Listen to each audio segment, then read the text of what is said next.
various steps of the meditation for arising bodhicitta. So I imagine it would be maybe the 7-point cause and effect, or equalizing and exchanging self and others, or maybe it will be that sort of 9-point practice which does those two together, after which he will transmit the bodhisattva vows. And so that's just for folks who would like maybe a more contemplative bodhisattva vow ceremony. Before, on the 26th, we have our big event, which is the Medicine Buddha initiation. Um, I got a couple of questions about this Medicine Buddha initiation, and I also spoke to Geshe about that. So you people who don't wish to receive the bodhisattva vows can come to this initiation as a blessing, and Geshe actually says that he really encourages it.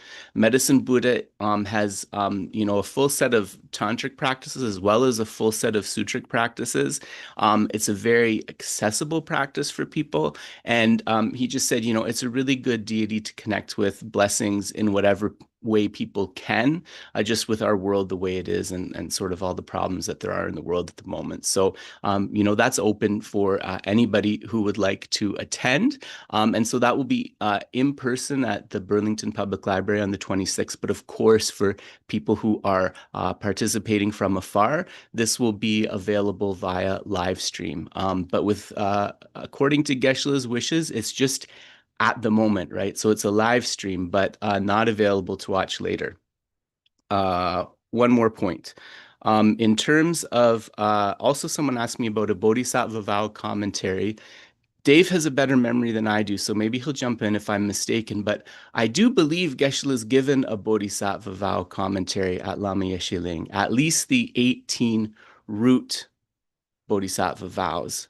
I may be mixing up with a commentary he gave in the Netherlands, but my feeling is if you go to YouTube, to the Lama Yeshe Ling channel and look up the Bodhisattva vows, my feeling is that you'll find something there. And then in terms of the Chakra Samvara commentary for those with initiation, this will be the weekend before that big Medicine Buddha weekend, which I believe so 26. So that will be the 19th. So that will be on the 19th. And we will continue with this text until that weekend of the Medicine Buddha initiation. And then starting in November, there's going to be stages of meditation with Kamala Shila. In terms of correspondence with folks, I've caught up now with everybody. We had a big intake for those Yamantaka teachings, so I've actually been getting a lot of people who had correspondence for Geshe. If I've forgotten anyone, please let me know. I don't think I will have, because I've now set up like a spreadsheet on Excel with the names of everybody who's written with things. But if I have, please let me know. But also just know that if I've gotten back to you and you come back with another question, this will come in a few days, just so that I can get to everybody else first, right? So now I have this kind of sort of tracking myself in an efficient way so that it's fair to everybody, and everybody gets their question answered. Other than that, I don't think I have anything to share. I see we are now on the time. So please grab yourself a cup of tea or coffee. Make yourselves comfortable. I'll invite Geshe down and we'll get started. And thanks so much for choosing to spend your morning with us. Just a moment.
So greetings and salutations. Can everybody hear me okay?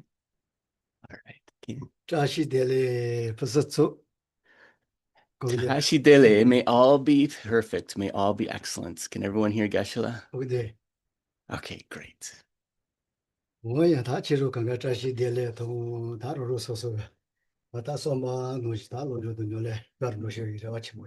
Tashidele, greetings to all, and Geshe hopes that just as you wish, just as you aspire, all of your studies and practices are continuously evolving, improving.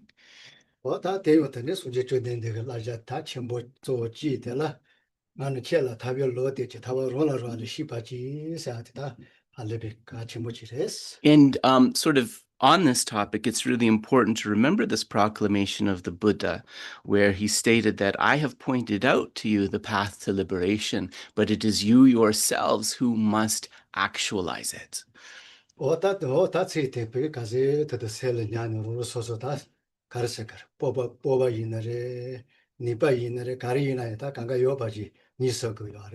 So keep this proclamation of the Buddha in mind, because this proclamation of the Buddha is like a positive reminder to give you courage, to recognize that you have power and capacity. So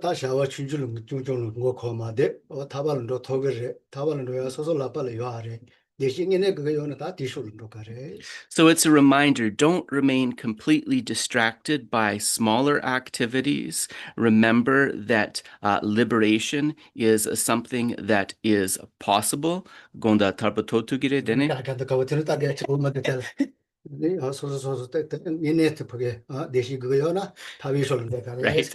So liberation is something that is possible, and if I really want happiness, right, this is where I should be putting my endeavor. It's getting the sauce already this morning. Okay.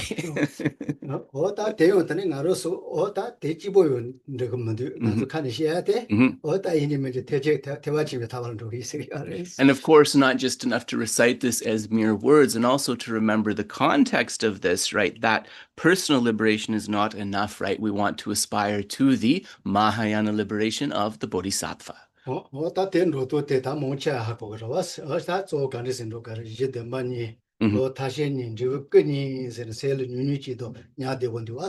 And in terms of how to go there, right, we have a basic understanding of this in our mind if we think of the basis, the path, and result. The basis is the two truths, relative and ultimate. The path is the practices of method and wisdom. The result is the two bodies of a Buddha, the Dharmakaya, the truth body, and the Rupakaya, the form body.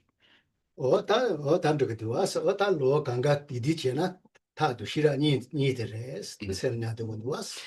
the path, if we just conceptualize it as this two-part thing, method and wisdom, that's an easy way to keep it in mind. So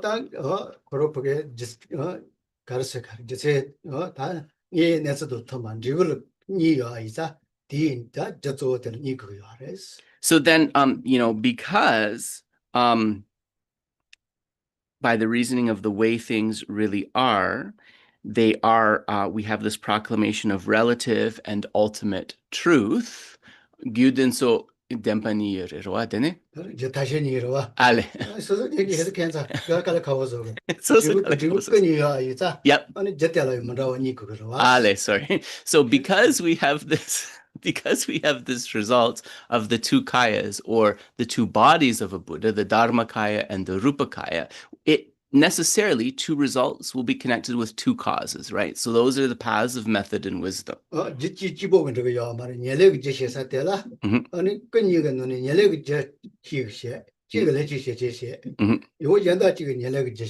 So Geshe is also saying that in terms of these two causes that lead to these results of the two bodies, we might be saying, well, okay, is there one that is a substantial cause and the other that is an enhancing or an auxiliary cause? And Geshe said that actually, this can be sort of looked at either way. The tapdang sherab mikashe konso lenche gyu dang yerlen gyu tapchegere mikashe. Right. So commentators, sometimes they'll say that actually the substantial cause is the practices of wisdom. Other commentators will argue that the substantial cause is the practice of method, right? So you have different views as to what is the substantial cause and what is the auxiliary cause. And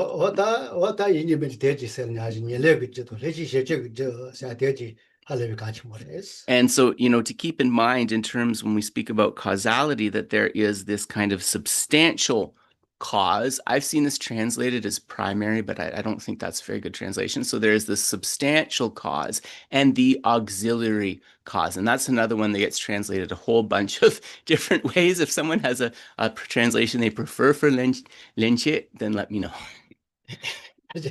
Mare lenche gigyu dene de inji gitsik draman raya re rwa dene yeah.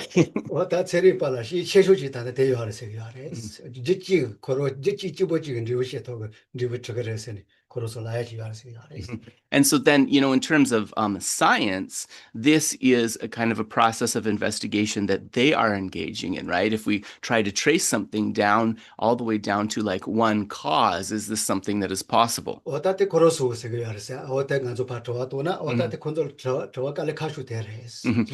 And so this is kind of one of the most difficult questions that you could ask for to a scientist. Like, is there a beginning, like a principal cause? Wata pena ganzo epo shimbochi sawa inayo. Kola yo nyelegi joto lechi shechi jinyi mena. Wata nyelegi jechi bogu yo togo mare. Lechi shechi jibogu yo cheka manduas. So then when we speak about apples, right? An apple tree or the fruit of the apple itself, then this has to have a substantial cause for it to arise, and it also needs an auxiliary cause for it to arise. So for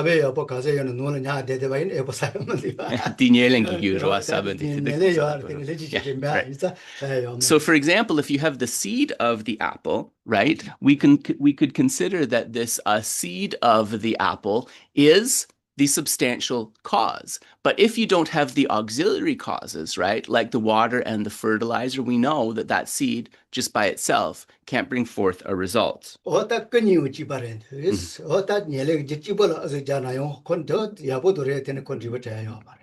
And so then this is the same with the two bodies, the Dharmakaya and the Rupakaya, right? They have their substantial causes, but without the other auxiliary causes also in place, one will not be able to actualize them. One will not be able to bring them forth.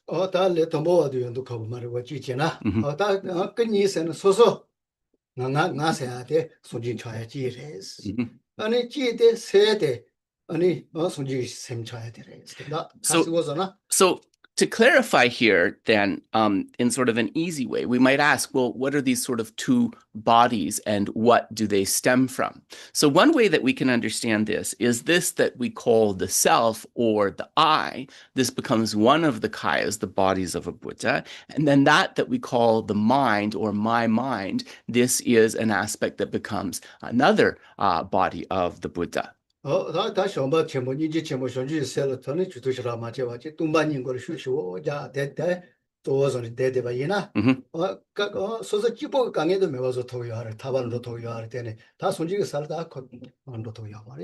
another thing that's important to remember, is that if we just focus on emptiness, right? And we are not moistening that with the practices of love, compassion, and bodhicitta, right? Then we will be able to get rid of our suffering. We will achieve moksha or liberation for ourselves, but we will not be able to be of true benefit to others.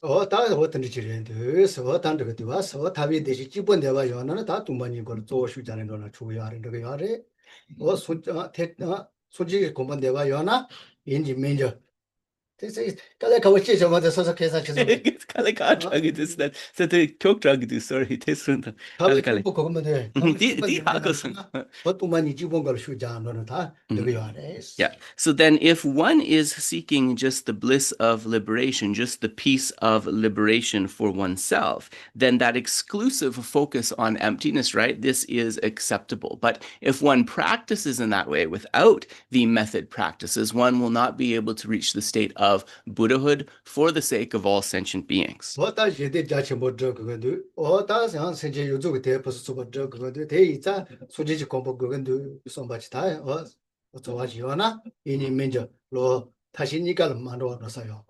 But if one is really thinking, I want to achieve not just my own benefit, but I want to achieve the welfare of others, I really want to be able to bring some sort of benefit to all sentient beings, right? Then one needs to aim towards Buddhahood. And for this, we need the practices of method as well as that wisdom, right?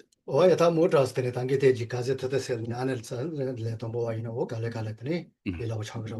So then maybe a little bit too long of an introduction said, but if you get these basic points sort of in the mind as much as possible, this is going to give you a really good foundation as a beginner approaching the teachings.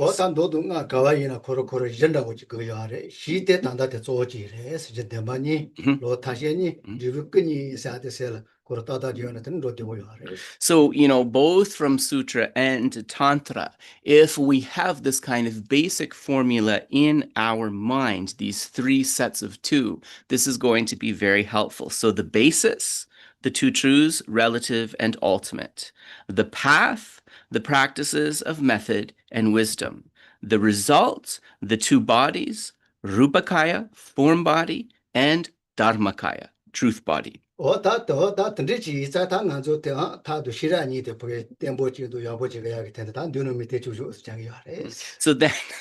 then because we want these to be able to come forth in a stable way, right? When we speak about the path, this is why we are always emphasizing the practices of method and wisdom.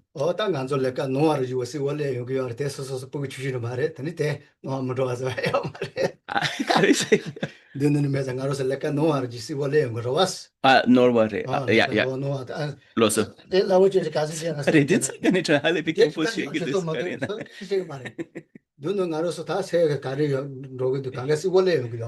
Yeah.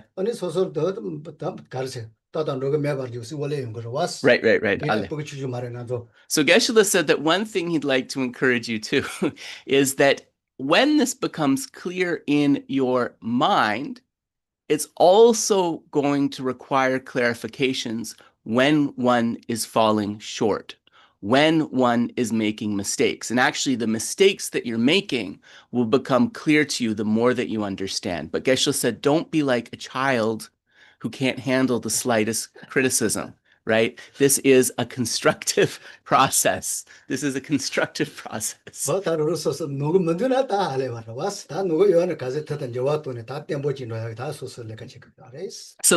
Geshe said that if you're someone who's free of mistakes, then he apologizes for his assumptions and he rejoices very thoroughly.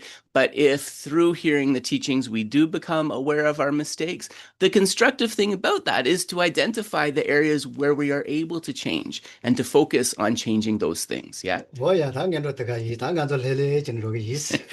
then this concludes the preliminary remarks. So this concludes the preliminary remarks that Geshe wanted to make. So then he's saying why. Let us turn to the prayers. So let us begin with the prayers.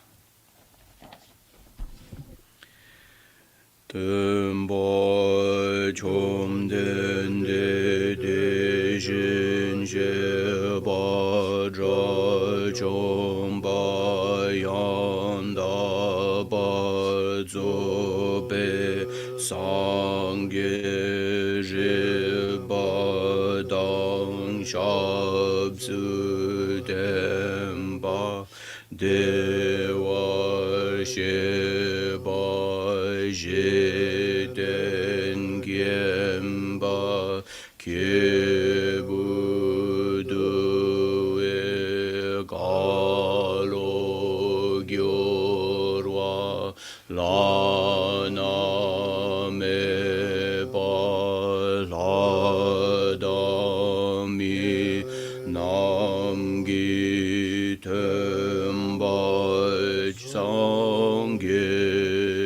chom den de pe jawa sha kya tu ba la cha ze lo che de kya bzu chi ho Tenpa chonden de deshin sheba dra chomba yanda ba zobe sanje sheba dan shazu denpa dewa sheba jiden chenpa chebu dewe kalo jorwa lana meba ladan mi namgi tenpa sangye chonden de pe jawa shakya tuba la shazu lo jede kya zu chi ho tenpa chonden de deshin sheba dra chomba yanda ba zobe sanje Sheba dang shabsu denpa dewa sheba jiden chenpa chebu dewe kalo jorwa lana meba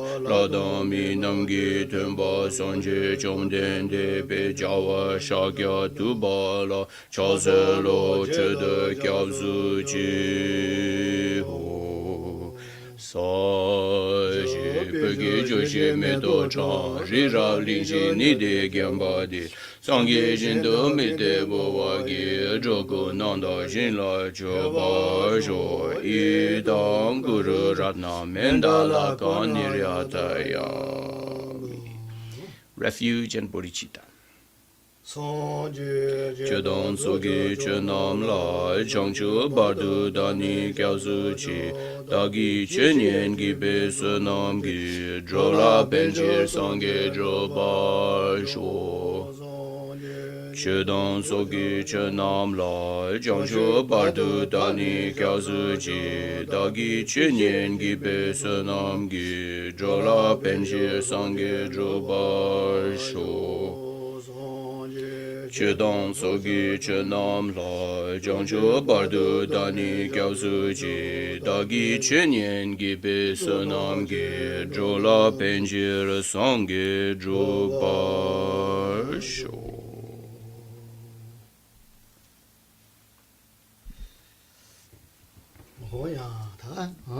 고통버 다 지고통버 속에서나 나로서 아니 세대다 농보체 요만 노지치 전에 주도 예매 강가 너무 가서 갈는 소소서 강에서 요아레스 Yeah, so then the great scholars and practitioners of the past, these holy beings, they have often compared the current state of our mind to a wild elephant that is sort of uncontrollably going in all kinds of different directions. And this explains many of the problems we experience and also the problems of the world.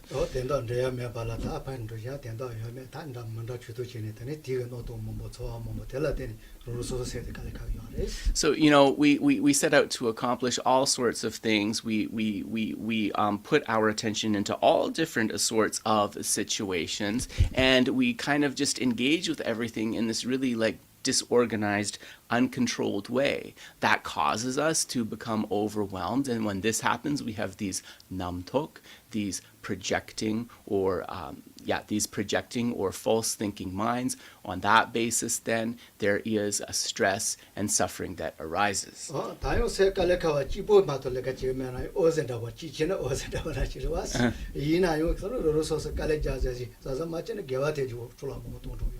And just experiencing these difficulties in and of themselves, you know, like maybe that's not such a huge problem. You know, some people are more able to cope with that. But the issue is then if those difficulties lead to mistaken minds arising, from the spiritual perspective, there is then danger that our merits are degenerated, those merits that we worked so hard to accomplish.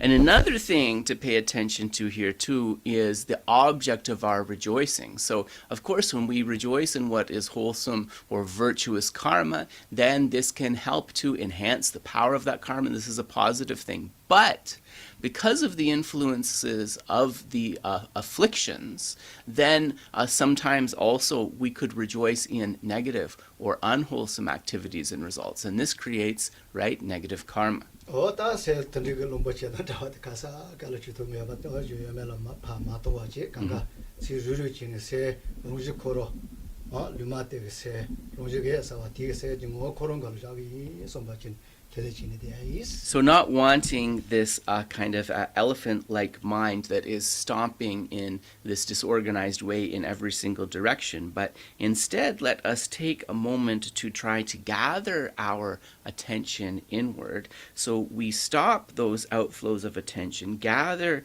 the attention inward towards, right, the nature of our mind, which is pure luminosity, the fundamental mind, which is neutral, in a state of equanimity. So just take a moment to then do this in a relaxed way.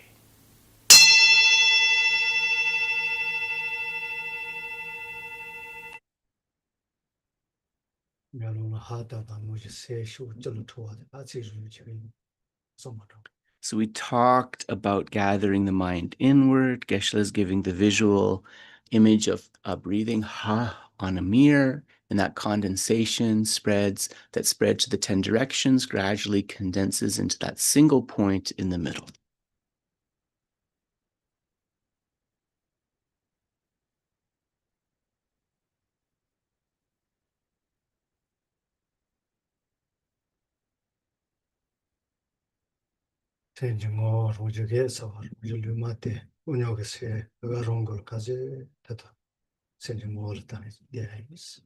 So think I'm going to rest in this nature of the mind, which is pure luminosity, this fundamental mind, its neutral character, this ground of equanimity. Rest in that.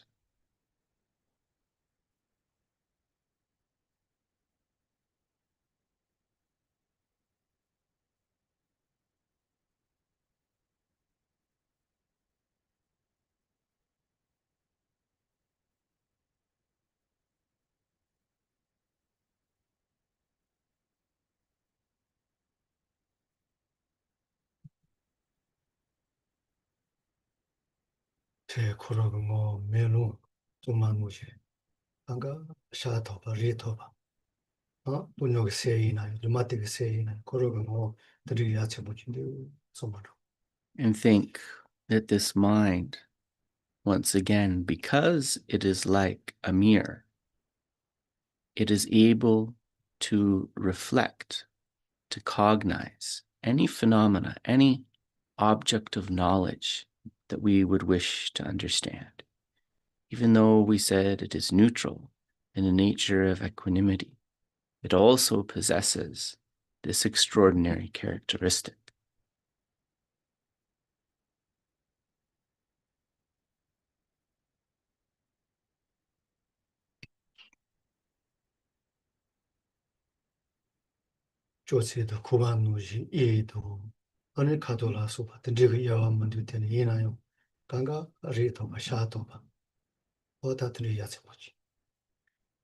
This is this kind of unusual, unbelievable characteristic of the mind that although it lacks form like a table, a chair, or a house, although it lacks color like a forest or the sky, it is able to reflect any or all of those phenomena.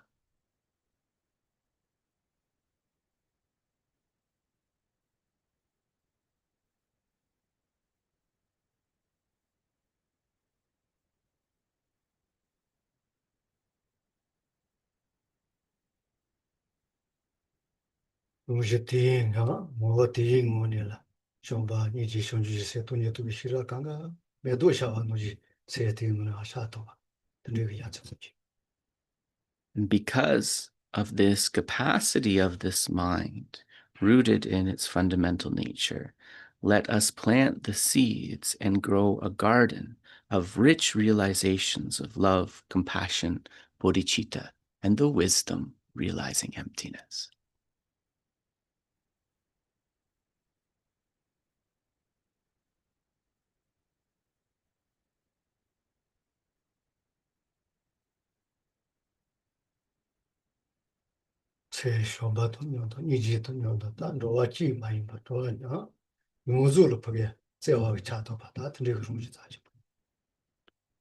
This vast capacity of our mind means that this love and compassion that we experience isn't just for one migrating sentient being or a few sentient beings.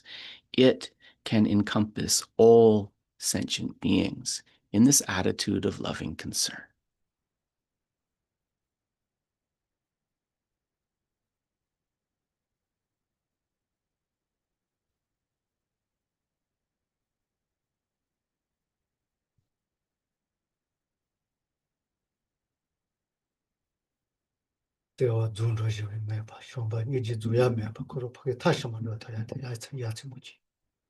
This means that this affectionate love, this loving concern, this love and compassion that we bring forth for sentient beings, it is not limited. It is inexhaustible and can be perfected.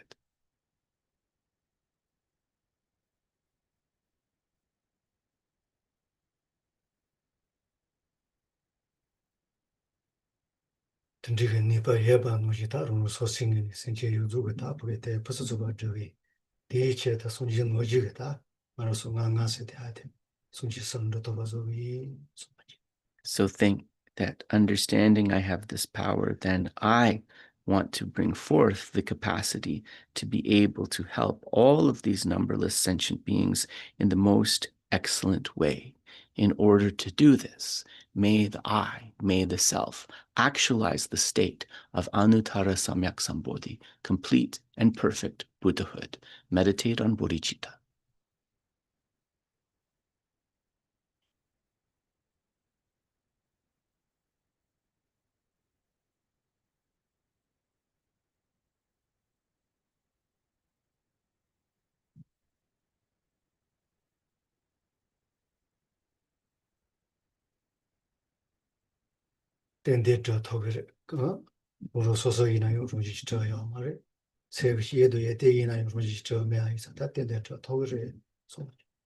I definitely can achieve this.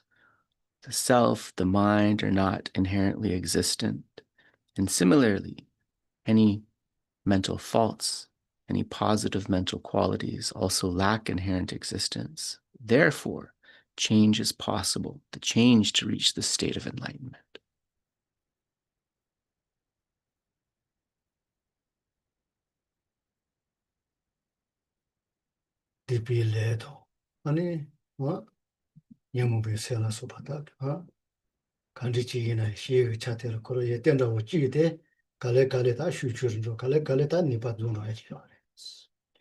Any negative mind that I look at, any afflicted mind I look at, any negative karma that's been accumulated, these things possess one quality, that if one engages in purification, they can be cleared away completely.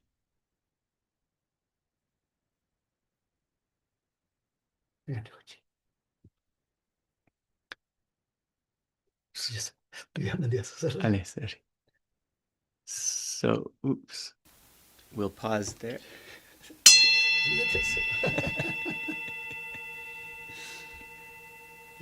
No, Jason, sorry, it's a little finicky here. I think, do people care about hearing the bell? It's kind of nice, right? So I just have to switch a setting in the sound so that you can hear it. There we go. Okay, listen. So we are now at a heavy but very beautiful part of the text. So that being said, let us get to it.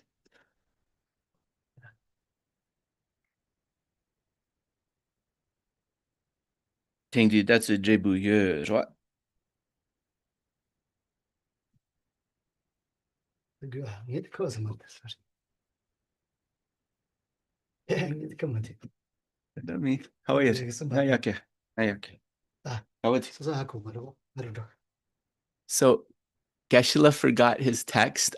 I offered to go and get it, but he said I wouldn't be able to find it. So he's just asking for 1 or 2 minutes. He'll be back. You can have a nice conversation in the meantime. Mintu. So how's everybody doing?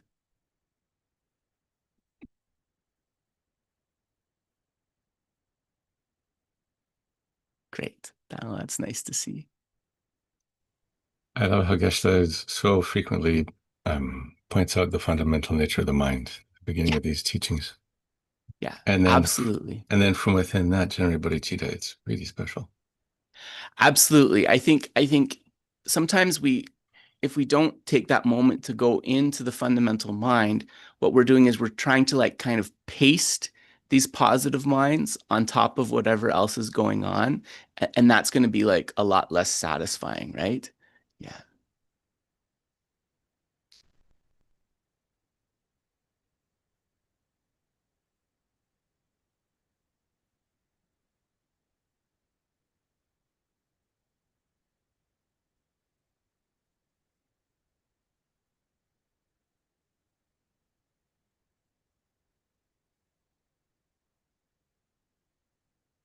He's coming down. Yeah. I know it's like there's like don't be shy. I know there's like so he said we got a little holiday. So Geshe-la's back now. So we'll get back to it.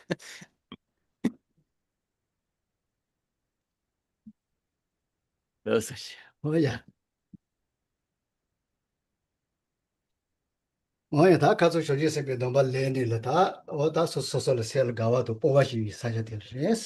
we are in the text is we think, okay, the practitioner has just received the Bodhisattva vows, and now he or she is bringing forth a mind of joy and also a courageous attitude. So Geshe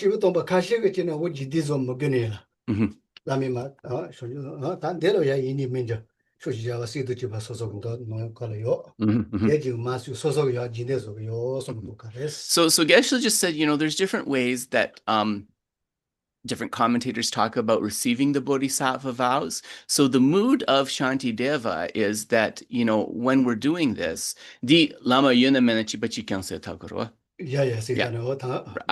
Lama mena konso sungireng anso pasung.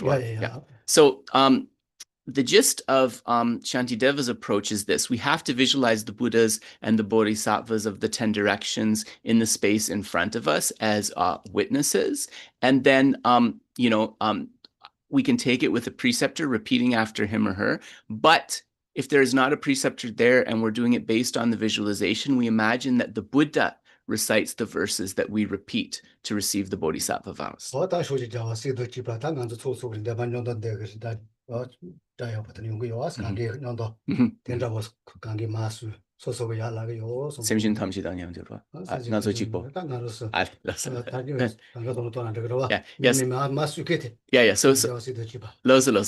said, you can make it even kind of more vaster and more powerful. More vaster is not okay. You can make it even more vast and powerful by imagining that not just the Buddha, but also the attendant bodhisattvas and holy beings are proclaiming these verses kind of as a beautiful harmony of voices. And that then you repeat the vows back, repeating after them. And so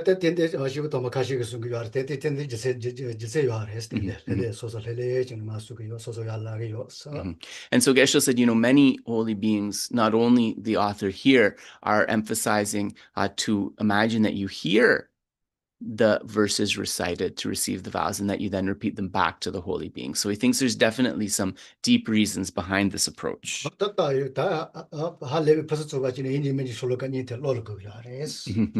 And so then the other thing too is that Shloka Niden Sokyoko.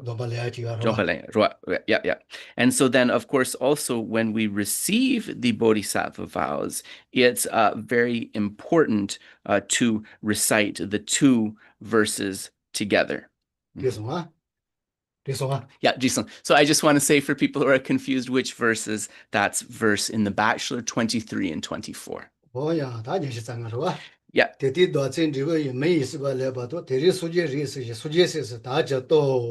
So we are on page 11 in the middle column, last verse. Today my life has borne fruit, having well obtained this human existence. I've been born in the family of Buddha and now am one of Buddha's children.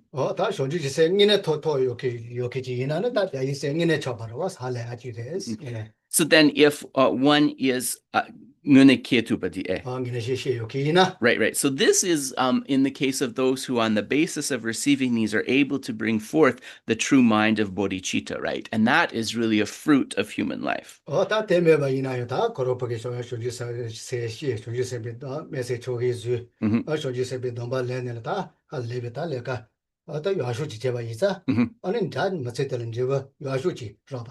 But even in the absence of that, right, if one has just brought forth the aspiring mind of bodhicitta, and then on that basis wishes to go to the engaging level of bodhicitta by taking on the bodhisattva vows and so forth, this is still a very incredible mind worthy of praise, and this will help one take some fruit, some positive result from one's human life.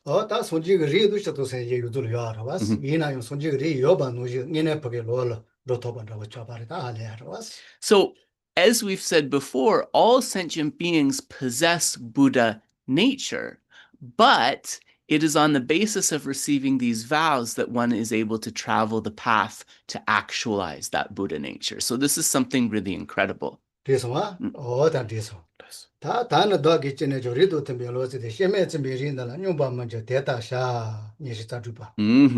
So, thus, whatever actions I do from now on must be in accord with the family. Never shall I disgrace or pollute this noble and unsullied race.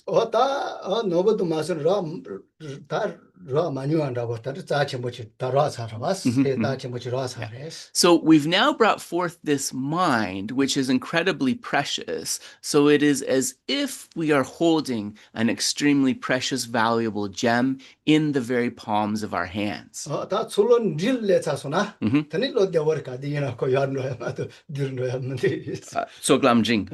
And also, the other thing to understand is once one achieves the middling level of this path of accumulation. So the 5 paths of the bodhisattvas. In the first one, accumulation, it has kind of 3 increments: small, middling, and great. Once you have the middling,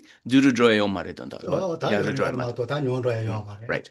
Once you have achieved the middling path of accumulation, there's no danger of the bodhicitta degenerating. In fact, the bodhicitta and the practices are only going to increase, become more powerful. Yeah. And this middle increment of the path of accumulation is explained by Maitreya in the Abhisamayalankara, the ornament of realizations, as being the gold-like mind of bodhicitta. It is compared to gold.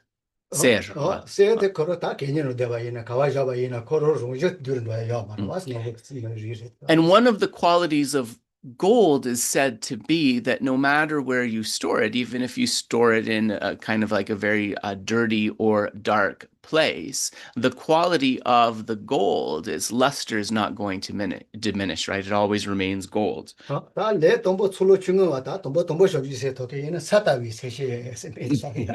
However, what do we call the first increment of this path of accumulation when the bodhisattva, he or she, first arises bodhicitta? This is called the earth-like bodhicitta, earth-like.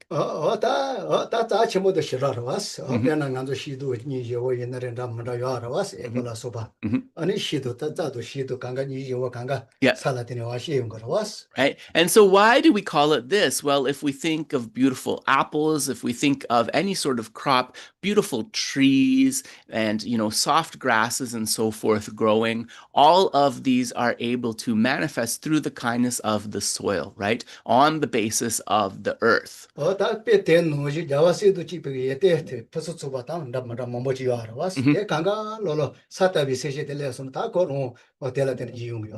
So in this way, actually, all of the positive qualities that the Buddhas and their children, so when we say and their children here, we mean the bodhisattvas, right? All the Buddhas and bodhisattvas are able to manifest, all the results they're able to bring forth. It comes from that first achieving of that path of accumulation, which is like the earth, like the soil. However, during this first increment of the earth-like bodhicitta, there is a danger that the Bodhi mind can degenerate. 다 된용로예요. 다 간조도 다시 못 키워라. 너 조심해. Yeah. 나도 저기 세세대한테도 right. 걸려라고 지금. So if even those who have achieved the Bodhisattva level, right, in the initial stage of the earth-like bodhicitta, if their bodhicitta can degenerate, then what need is there to say that for ordinary practitioners like us, there's a real danger that bodhicitta will degenerate?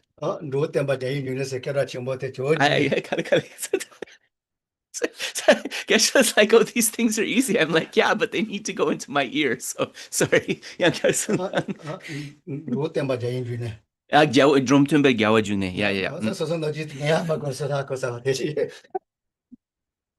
He said the one that you know that I don't know. It's not that Geshe didn't know it. It's just that I knew that Gyawa Jungne is often called Drum Tunpa. I don't know. It's like a convert Buddhist thing. We always call him Drum Tunpa. Tibetans always call him Gyawa Jungne.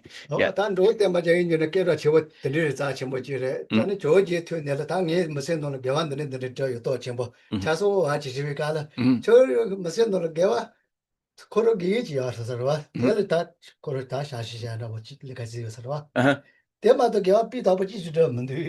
Kare Jupsung? Yabo Kare Jupsung?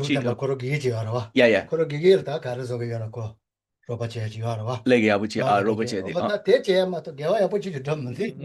So when Drum Tunpa first met Lord Atisha, who was to become his principal teacher, he kind of gave a resume of like all of the practices he had received and the various things that he had done, right? And sort of, you know, what he had regarded as a vast accumulation of virtue.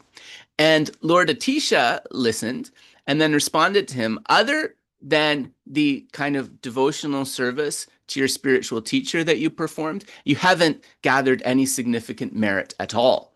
So that's a little bit of heavy advice manifestation. So Geshe's going to leave it there and we will come back to it later. So, you know, needless to say, really accumulating merit really well, really excellently, this is not necessarily such an easy thing. So,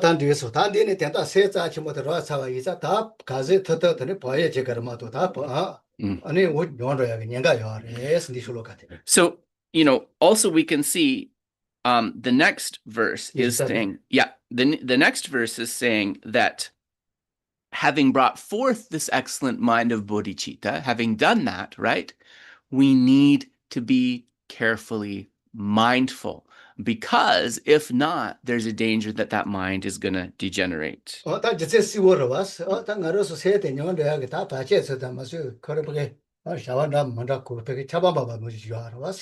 we can see, right, why it would be easy to kind of lose our focus on bodhicitta, have that bodhicitta degenerate, because the reality of most of our lives is we have to be engaged in all sorts of different activities and interactions. So it's easy to lose our focus.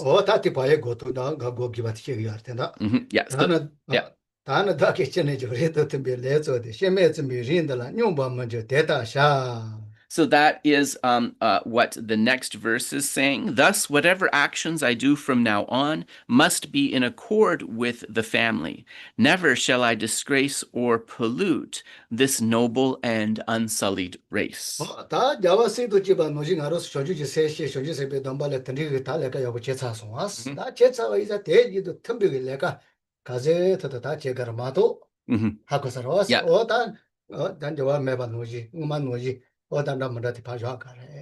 So having brought forth, you know, having worked so hard to bring forth bodhicitta and then receive the bodhisattva vows, what we want to do is make sure that our activities are congruent, right, with the commitment that we have made, right? Otherwise, there is a danger that we lose our focus and that these degenerate. So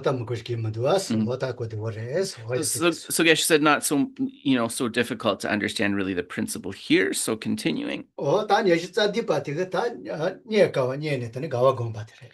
So verse number 28 Geshe-la's commentary has a title attached to this verse, and the title is Nye Kawa Nye Sarero. Yeah. So meditating meditating on joy, comprehending that one has found that which is difficult to find.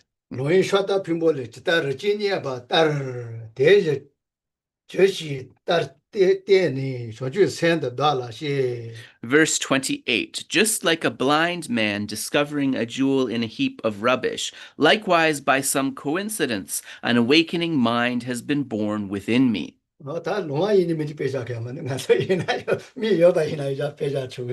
Yeah, so Geshe said that, like, you know, it says the blind man, but he doesn't think that this kind of carelessness should only be said to be of the blind person, because, you know, most of us here, right, we're not visually impaired, but we behave in a very similar way, don't we?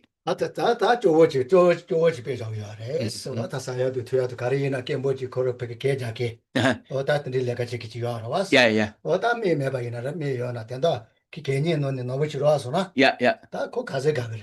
So think about somebody who whose existence is defined by like a material poverty.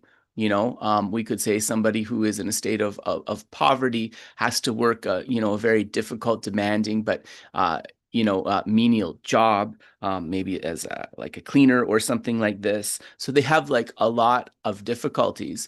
But think that if there was this jewel that was there, that if they were actually able to locate it and appreciate it, all of their material difficulties,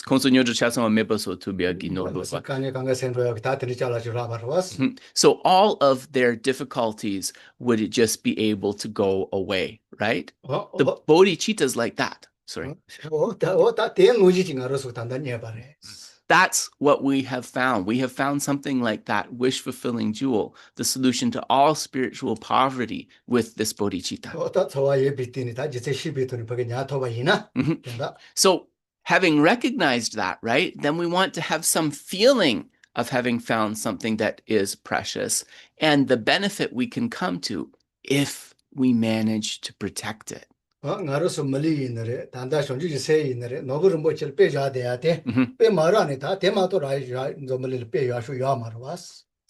Goodness, Yeah. So we'll see that actually we have found two wish-fulfilling jewels. And the texts only really speak about kind of two wish-fulfilling jewels. This is a precious human rebirth, more precious than a wish-fulfilling jewel, and this jewel like bodhicitta. So how incredible it is and important to recognize that we actually have these two jewels in our hands right now.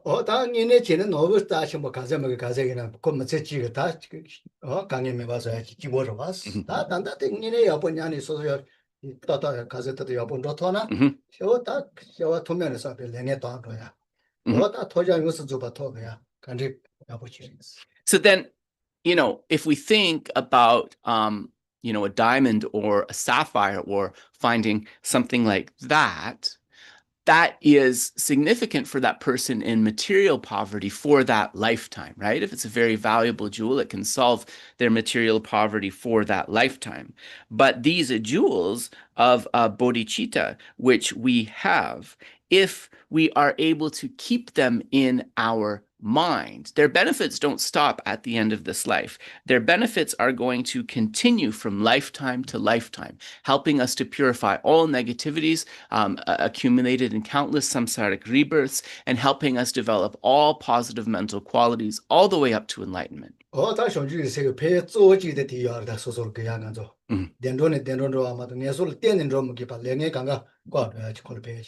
This is one of the biggest benefits of bodhicitta, right, is that it can close the door to the unfortunate rebirths. It will take us from happy rebirth to happy rebirth all the way until enlightenment. This is its benefit.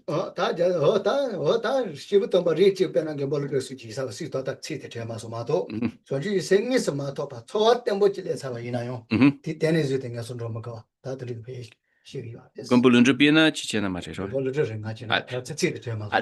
So Geshe said that he can't remember the exact verse, but Arya Nagarjuna, right, this great being, he said something that, like, even if one is not a ngusinyo mares kare, right.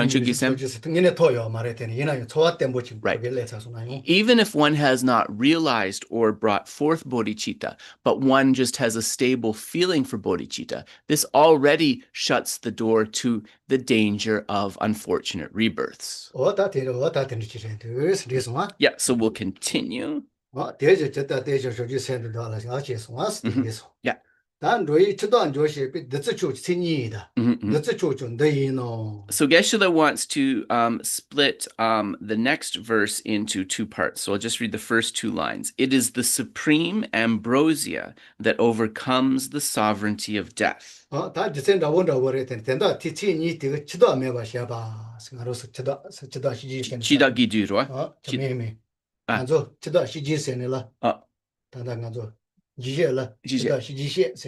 right. Right. So this is referring to the sovereignty of death, Geshe said. This is referring to Yama, right? He is the Lord of death that leads us, into the death state.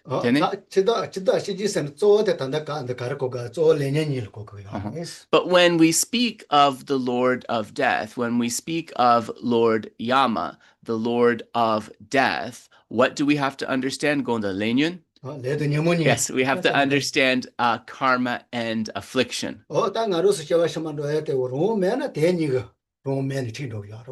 If we haven't achieved freedom from them, then what is going to guide us into the next life, right? Yama is just like a personification of that. It's actually karma and affliction that are the driving force of that rebirth.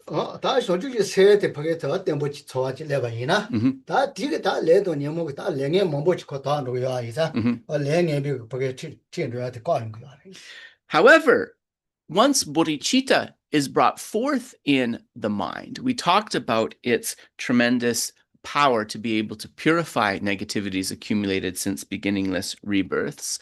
This means that in terms of karma and affliction, at least the karma part of that will not be able to drag us into an unfortunate rebirth.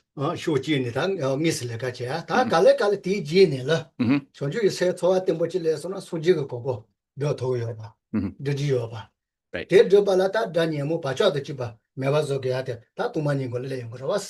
So bodhicitta, doesn't just have that capacity, but as it is brought forth together with wisdom, then it can clear away not only those negative karmas, but also the afflictions. It can clear away karma and afflictions as well as the imprints, the latencies left behind, which allows us to achieve Buddhahood, complete enlightenment.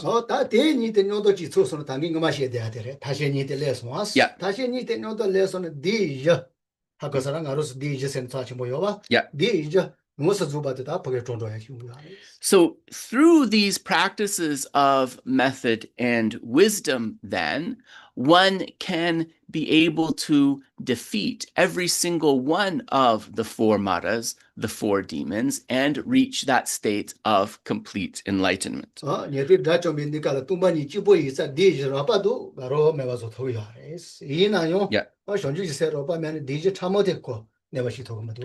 it's said that, for example, the Shravaka, the hearers, right, who achieve liberation, because their liberation is on that wisdom, but it is not infused with bodhicitta, they are able to clear away the coarser manifestations of the four maras, but not the subtle manifestations of these maras.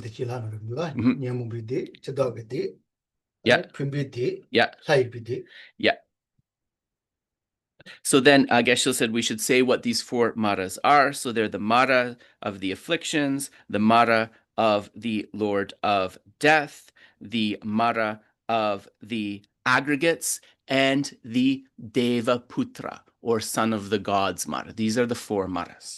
this one. Gross. Roi owa sewa yi maze te yun de yino.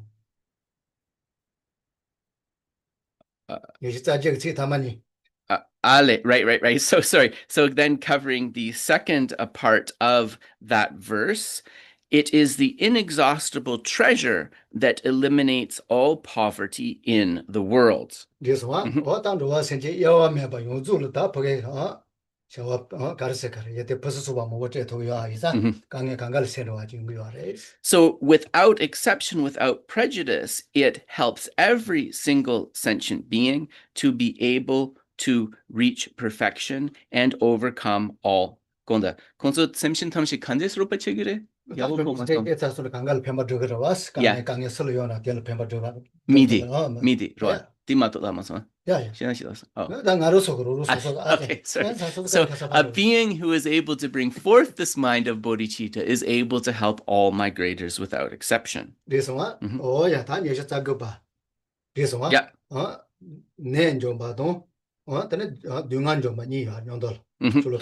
So then the next one is it is able to get rid it is able to get rid of all illnesses and sufferings. That's the title.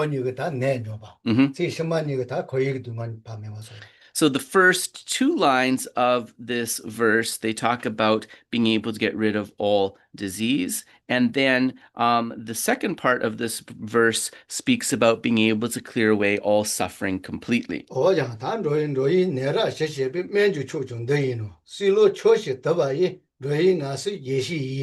So it is the supreme medicine that quells the world's disease. It is the tree that shelters all beings, wandering and tired on the path of conditioned existence.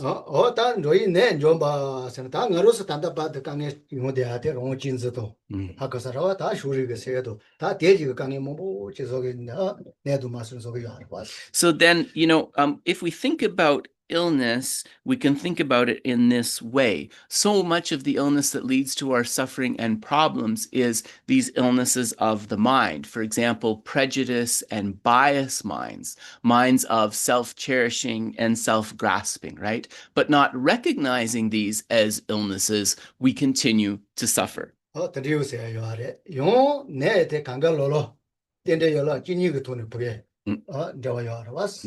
And we can also think of these illnesses being connected to these 12 links, right, that keep us circling in the wheel of rebirth.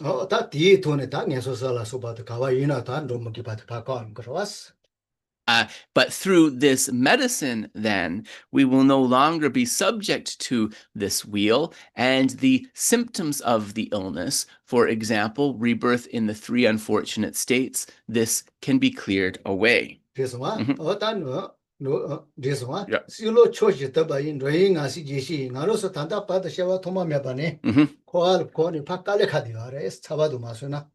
Oh yeah, right. Sorry. Yeah. So then the next part, Geshe is now glossing.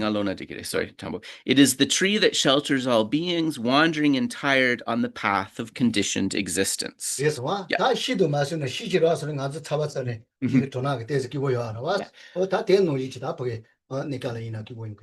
Geshe said, that's one of the benefits, right? That even on the temporary level, think on a really hot day, right? If you've been walking along a path and then finally there is the shade of a tree, right? The shade of that tree is going to give you a very meaningful respite from suffering. The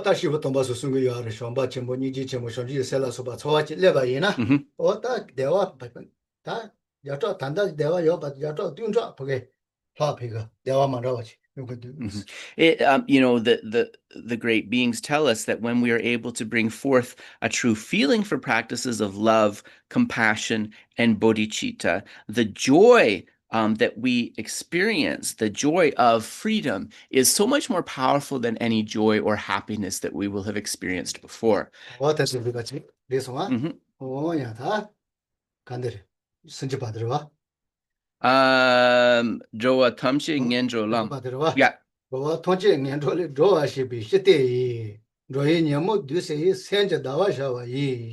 It is the universal bridge that leads us to freedom from unhappy states of birth. It is the dawning moon of the mind that dispels the torment of disturbing conceptions. Nyenso, right? Yeah.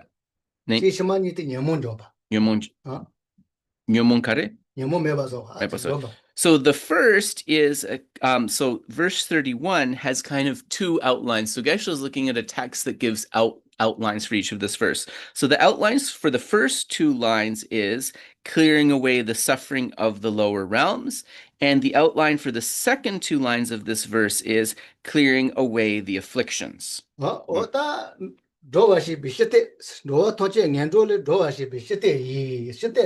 Sampa. Yeah. Right. Yeah. So this bridge, Geshe said, it's not just any ordinary bridge. It's literally a bridge out of the lower realms for sentient beings. So if one wants to become completely free from the danger of falling into the unfortunate states, one must absolutely traverse this bridge. So there's this huge moth that just flew by. I guess was like, that's a distraction. Sorry. Listen.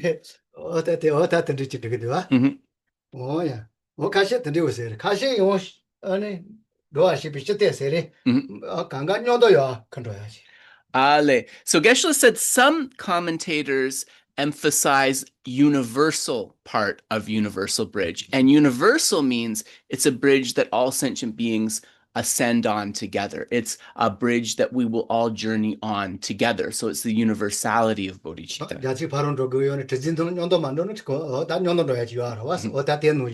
So this will be kind of like the captain or the boatman like bodhicitta, right? Where you are traveling on this like boat across the ocean of samsara and you all arrive at the shore of enlightenment together. So,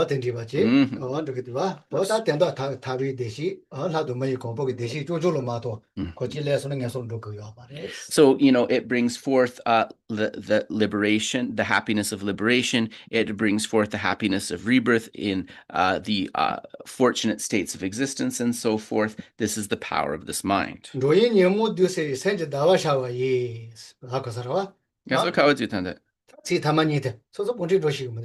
Joe Mishe Rabri, Ale, Joa Tamshe Nyenjol, Joe Nyumong, right, okay.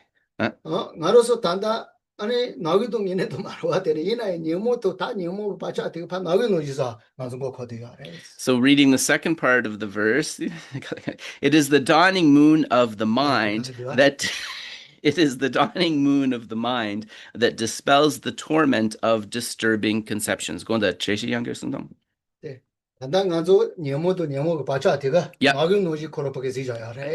right now, the afflictions and the imprints left behind by the afflictions, these are like what is keeping us in a state of darkness.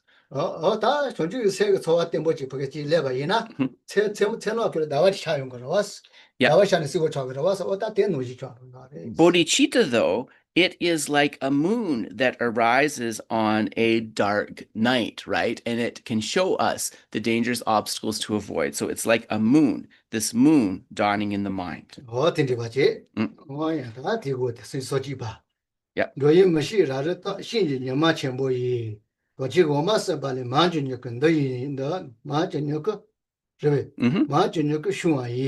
Verse 32, it is the great sun that finally removes the misty ignorance of the world. It is the quintessential butter from the churning of the milk of Dharma. Shijib, loso. Nima shenjib me pasoya, nipadi semshin chatsamwa pento chetubia.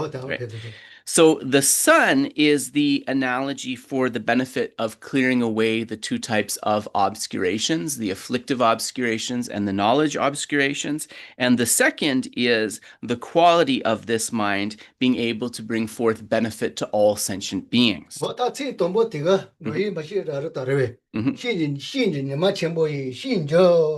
Yeah. So this, the great sun that finally removes the misty ignorance of the world, this is saying that any confusion is cleared away by removing it at its very root, right? The self-grasping ignorance. So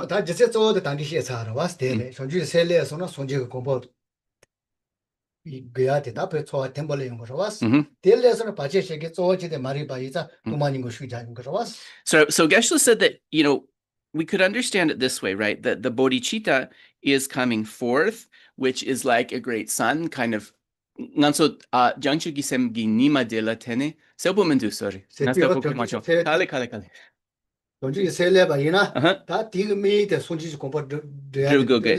Yeah.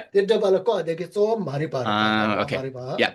So the sun of bodhicitta, right, is showing us clearly where we want to go, which is the state of enlightenment. And this sun of bodhicitta is also showing us where we need to direct our wisdom, which is digging out this root of self-grasping ignorance. So that's how Geshe would understand this verse. The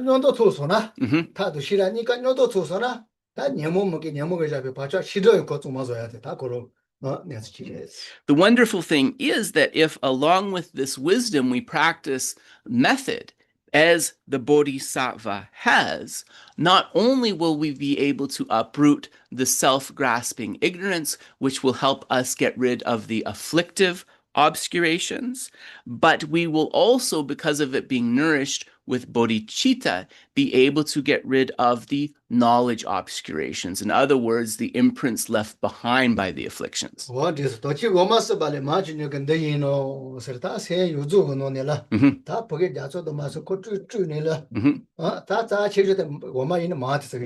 Right. Ningbo? Oh, right. So the next one, the quintessential butter from the churning of the milk of Dharma. So we can think of bodhicitta sort of churning. Gonda di jangshiki sem janso kari soire. Diabo komason. He gotons. Tale kale chana kande pengire.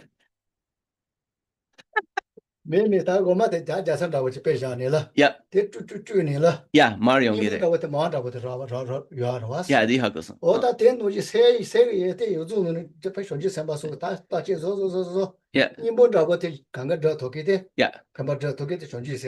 Right. So just like just like milk is churned to bring forth butter, which is its very best essence, bodhisattvas, through bringing forth bodhicitta, they are able to churn the milk of the positive mental qualities to bring the very essence, which will be of most benefit to sentient beings. So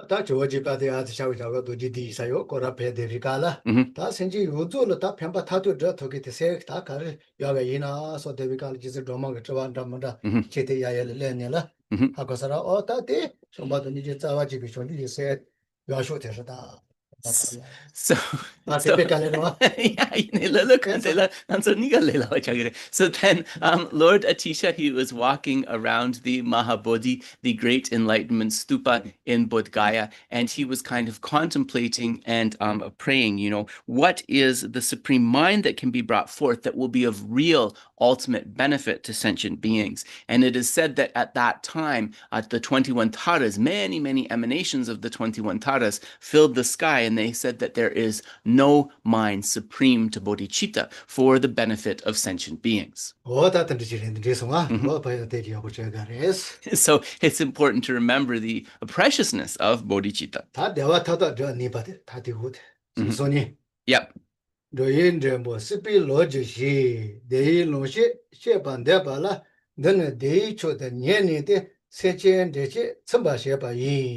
For all those guests traveling on the path of conditioned existence who wish to experience the bounties of happiness, this will satisfy them with joy and place them in supreme bliss.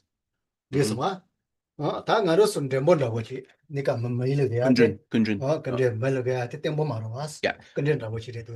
Geshe says guests, we can relate this to ourselves, right? We are guests in terms of our human rebirth. We don't know that we're going to be able to hold on to this for how long. So we are guests in this human realm. This one. Oh, that tika tell you now, that don't you say forget what them what you do, because you wrote over in Hakosarawa. That thing Uzulu forget the what you have. But if we are on the basis of this human rebirth able to bring forth this mind of bodhicitta, then not only do we experience happiness, but we can satisfy all beings by leading them on the path to happiness. It is the means by which we can lead them to the supreme happiness of complete Buddhahood. It is the means by which we will be able to lead them from suffering to the bliss of liberation.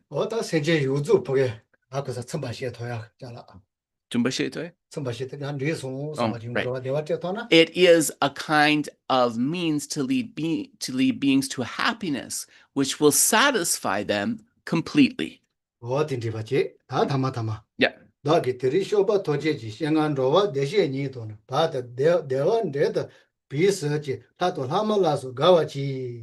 So the final verse, today in the presence of all the protectors, I invite the world to be guests at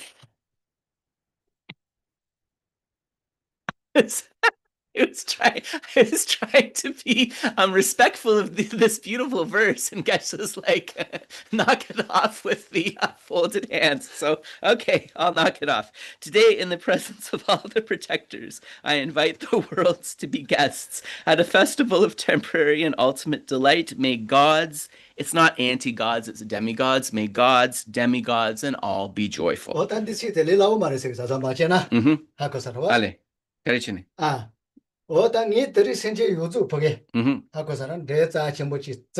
Yep.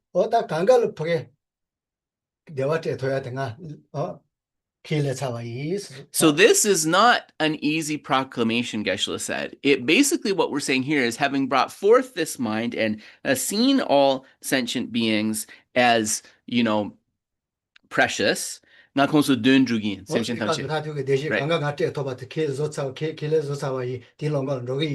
promise to fulfill their wishes, all of their wishes for both temporary and ultimate happiness.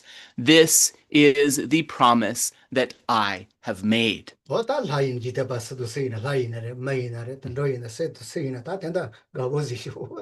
So, because I've made that promise, any worldly gods, any asuras or demigods, any sentient being in the world, please rejoice, be joyful in that.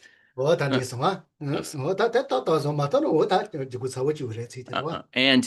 also if it's kind of like a promise too, right? So if we're not able to do that, then that's a little heavy. So Geshe is just reading in the Tibetan. We don't have this in the English, but in the Tibetan there's a little bit of a line which says, and this completes the third chapter, adopting the spirit of awakening, of the Bodhisattvacaryāvatāra treatise. So then in this way we have completed more or less chapter 3, and that brings us to chapter number 4, conscientiousness. Right, so Geshe said that like this chapter on conscientiousness, it's really also so many means of how to bring forth a real mindfulness understood properly. And we don't need to understand mindfulness as this like deeply esoteric thing. It's just knowing to be careful with our attention, right? Just being careful. Yeah, so having to clarify that. Yeah, so I just want to clarify that this I almost wish that people would use a different word than mindfulness, because that's understood in such a particular way, especially like in Buddhist circles in this part of the world. But the Tibetan word bakye is just as Geshe described. It's like possessing being careful. It's like possessing caution. You can understand it like that. Okay, sorry. Too long. I just thought maybe that would be helpful. So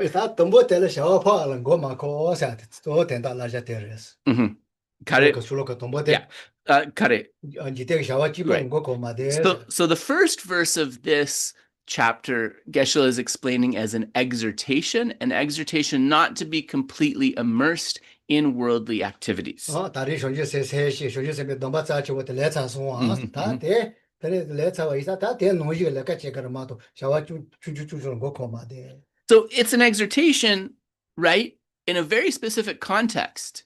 The practitioner has brought forth bodhicitta. He or she has taken the bodhisattva vows. So we, as a practitioner, then we want to make sure that our activities and our energy are dedicated congruent with that. We don't want to be totally immersed in worldly activities. 자이시지 대다버 쇼주 세라 때즈네 쇼주 세 당는 거 주사라와 주네 다 가르서는 예와메 바따다요 라레만다 베바샤. So Geshe kind of reading the verse in two portions to highlight it. Having firmly seized the awakening mind in this way, a conqueror's child must never waver. So having brought forth bodhicitta, what should you do? And the second part of the verse answers this.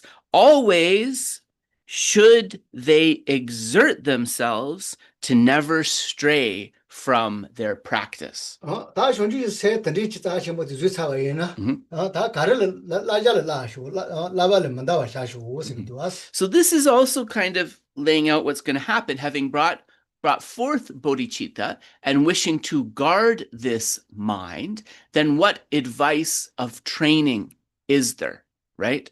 다 라자 가리어서나 가수 가도 어때서 좋소스. 페나 쇼주 세 초기 중한테 메세 초기 중한테 보이나 챈도 먼저비 저저 저와시마 먼저비 저저 때문에 그래.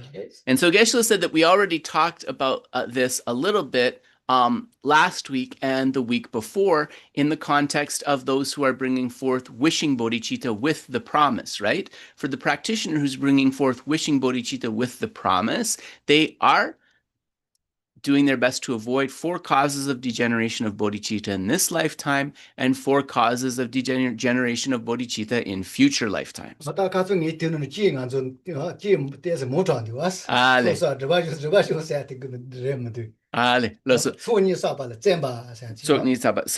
said that he didn't have them in front of him, and somebody asked about this last class, and he's afraid that he remembered most of them, but there's one that he thinks he may have said incorrectly. So he talked about accumulation and purification.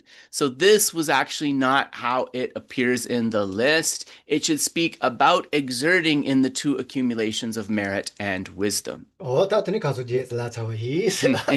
So the other one is like a little extra, an ornament of something extra to do.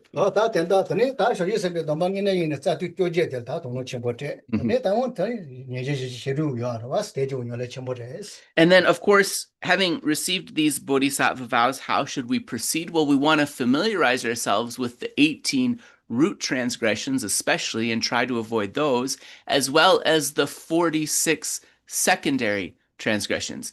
Not too cute. Right.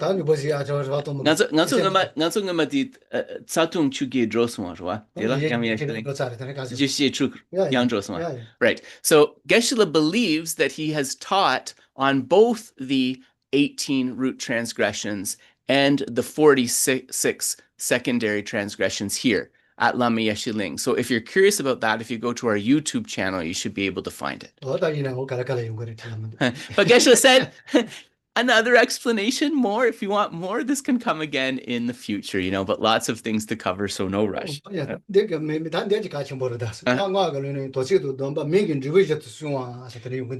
And remember, right, what it says about the vows and commitments you take as part of your Vajrayana initiation. We talked about this in the Vajrabhairava. You have to guard them as you would your very eyes, right? Very important to maintain them. Yeah.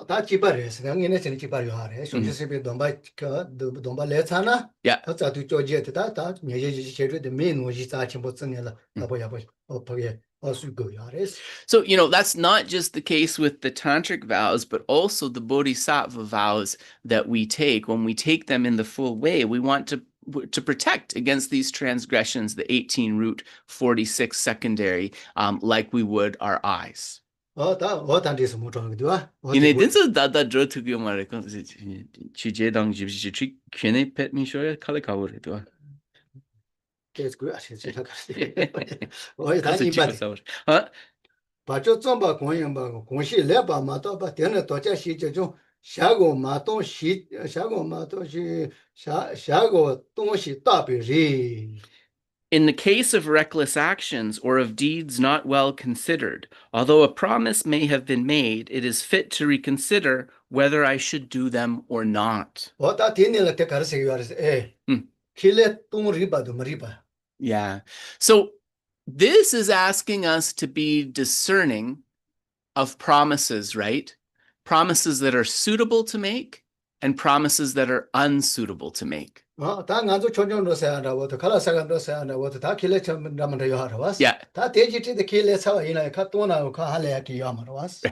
Right. So Geshe said that, we have to kind of weight the promises from like less important to more important. All of us have social obligations. We may have promised to attend a party, promised to attend an event, promised to go to a particular restaurant. These are not particularly important promises on the weight of things, right?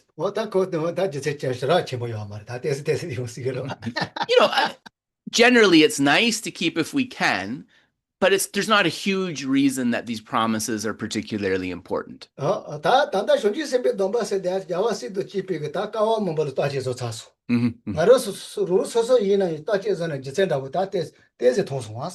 So these bodhisattva commitments, however, the Buddhas and their children, the bodhisattvas, through checking over many kalpas, any eons, they have discerned that these things are the most important to do.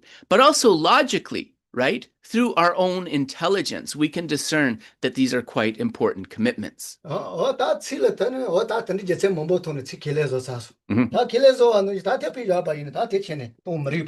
So what Geshe would say is this: the most important promise to keep. Having seen the value of bodhicitta, we made this promise to try to follow the vows. Don't disregard trying to, right? Don't disregard that initial promise to put effort.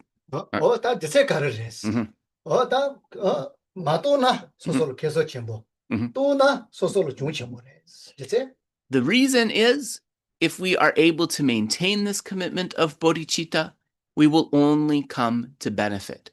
If we disregard bodhicitta, it is a great fault. So yeah.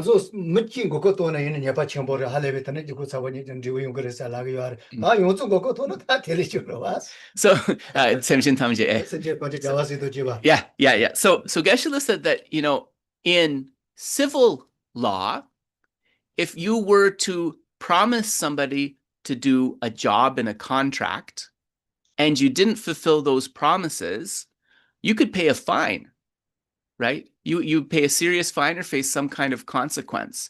And that's just a promise that you made to one person.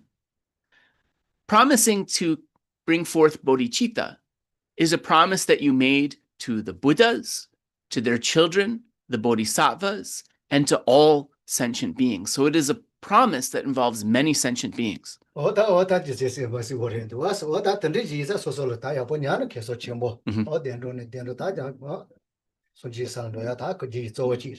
therefore, if we're able to maintain this, then the promise is from lifetime to lifetime, we'll go from fortunate rebirth to fortunate rebirth, all the way up until Buddhahood, all the way up until complete enlightenment. So we are going to leave the Bodhisattvacaryāvatāra there, and we're going to cover at least just a couple of points from Gampopa. So Geshe said, he quite likes, these are kind of essential or pith instructions from Gampopa, so that's why he likes to do a few of these from time to time.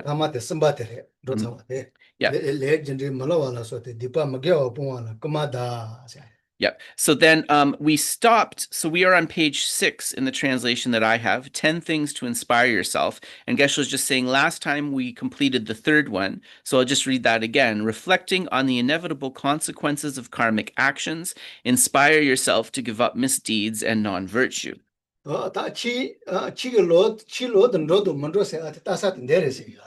So actually, whether one is following the path of Dharma or not can be determined solely based on whether one is able to do this, to give up misdeeds. You know, whether we're a big person, a small person, whatever kind of experience we have, to speak Dharma from our mouth, this is a very easy thing.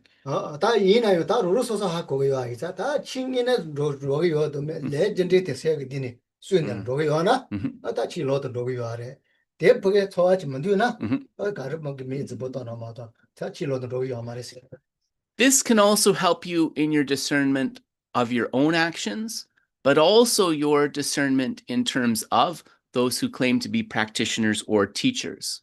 Whether one has truly entered the path of Dharma or not is determined by one's conviction in the law of karma, in the law of cause and effect, and accordingly, trying one's best to live according to cause and effect.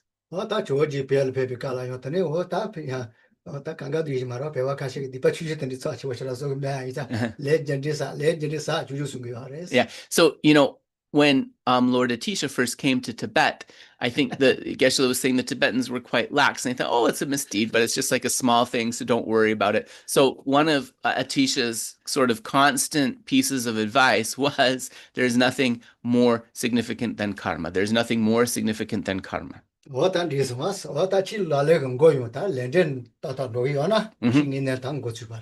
So it's actually through abiding by the teachings of cause and effect that the actualization of Dharma practice first manifests.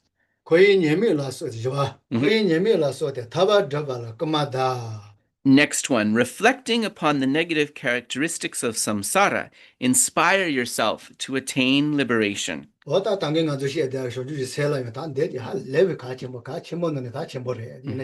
And also, in terms of what we were discussing before about bringing forth bodhicitta, right? It is really essential also to think about the difficulties of samsara.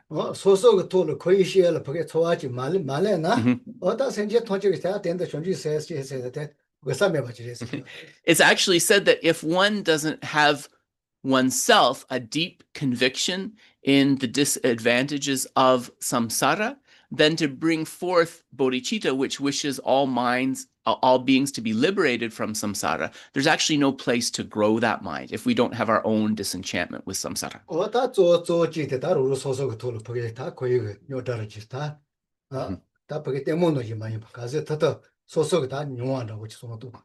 And so when we contemplate the faults of samsara and we look at, you know, the terrible difficulties in our world, we shouldn't do that as like something far away or separate from us. We should think, what would it be like if I myself were in this situation?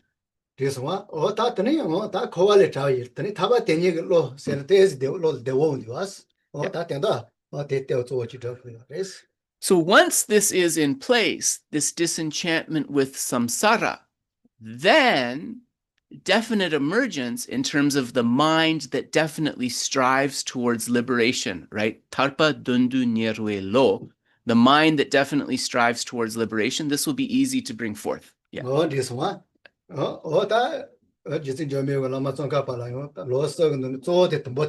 Yeah. And remember, right, Manjushri's advice to Lama Tsongkhapa, this first one, renunciation or definite emergence, that was the first thing he told him to stress, right? Yeah. So Geshe said, like, it's we kind of learn these things so many times that it's easy to kind of just parrot them out, like, oh yeah, I know that, renunciation, bodhicitta, correct view of emptiness, okay, got it, right? But we have to slow ourselves down and think, like, what do we mean by renunciation? What's the definition of that? It is a mind that definitely strives towards liberation. That's the kind of mind it is.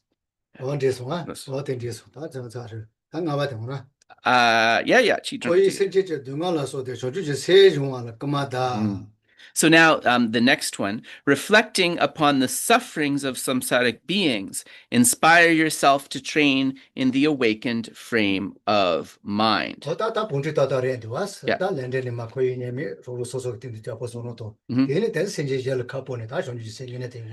Geshe said, you see the progression here, right? That Lord Gampopa is proposing. First, you think about the negative aspects, the disadvantages of samsara, and you think, I want to get out, I want to achieve liberation. So that's that mind that definitely strives. Following that, then, you think it's not just me that's experiencing it, it's all sentient beings. And then one brings forth bodhicitta. So really kind of highlights actually what we talked about before. So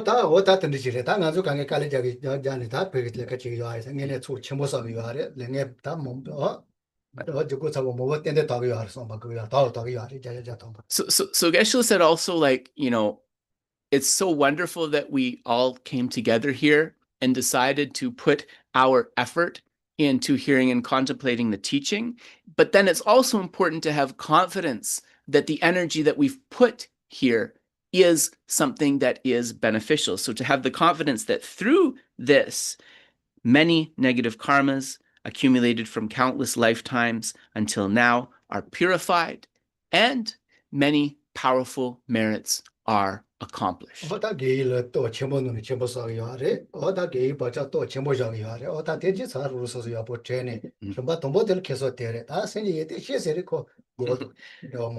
So when we listen to a teaching, remember, just through this, we are able to accumulate vast virtuous karma. We are able to place deep positive imprints within our mind. Whether we bring forth realization of positive mental qualities or not, that may be a little bit of the way off. You know, it may take some time, but every time we engage with the teachings, we have this virtuous karma and the positive imprints. So just remembering that, right, encouraging ourselves with that, then let us lift our minds and dedicate the merit. So we will recite the prayers. Jangju semjo rinpoche mache panam chejo rechi chewa nyamba meba yang gone gondu bewa resho Tongni tawa rinpoche maje banam chejo rechi chewa nyamba meba yang gone gondu pewa resho jambe pao jidar kyamba dang kundu zambo deyan dejinte Deda kungi jesu dalo chir gewa dida tamche radungo dusu shebe gyawa tamche gi ngowa gangla chotu ngabade dagi gewe tsawa dikun kyan zambo jeji radungo wagi Kanri rawe kowe shingam de pendan dewa malu chongwe ne chenre ziwan tenzin jatso yi shabe site bardu tengyu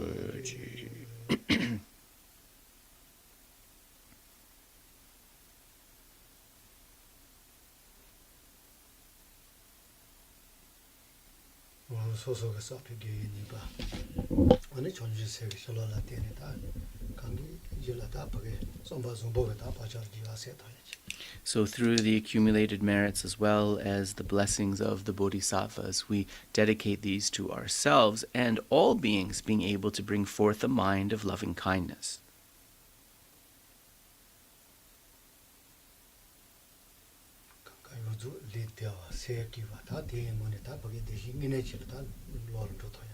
Through these merits, may all beings possess healthy bodies, may they possess stable and happy minds, and in this way, may all beings find happiness.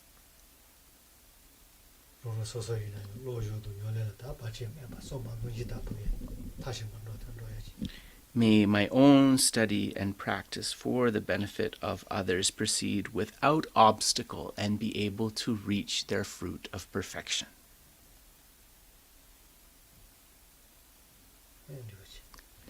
So we'll pause there. And as always, folks, if you need to go after the dedication, feel free. But if you'd like to stick around for questions, you are most welcome. And on that note, if anybody has a question, excuse me, my voice is kind of, pardon me. Yeah, so you No you question. can- Oh, go ahead, Dave. Yeah, you can unmute yourselves now to ask questions. I have a question. Yes, go ahead. Can Geshe speak to the throwing karma? Yeah. Gendi kewa penche gile korla tets suronangsa. Yeah.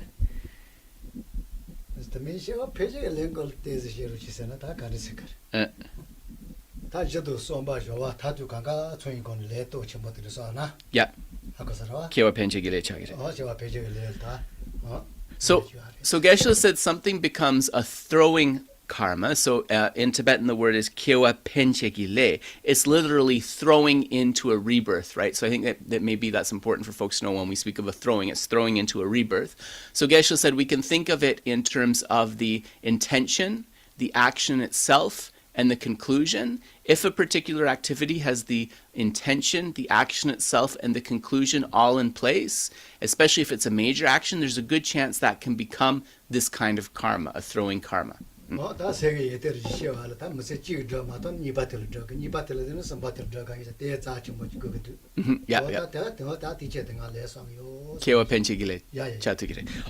also Geshe said when we bring forth positive mental qualities, right, even in the absence of realization, if we engage in trying to bring them forth in a stable way, right, and we bring forth a stable basis, we will be able to continue developing those positive qualities in future rebirths. So this can also be said to be a kind of throwing karma. Yeah. Yeah. So basically, it's a powerful karma because, right, the intention, the action itself, and the conclusion are all in place. And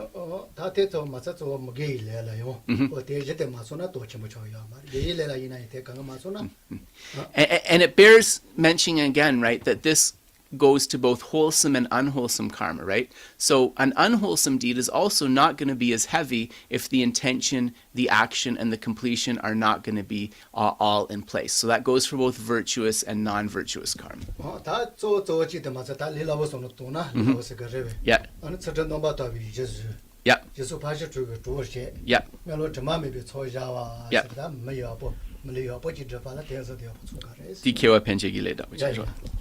So a popular example, perhaps, of a throwing karma would be a good way to continue this discussion.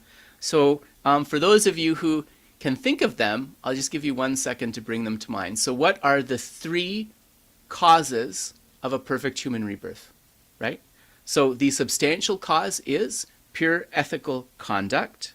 Then there is the enhancing practice of the 6 perfections. And finally, the sealing practice of stainless prayers. So these 3 together become a throwing karma for human rebirth. And so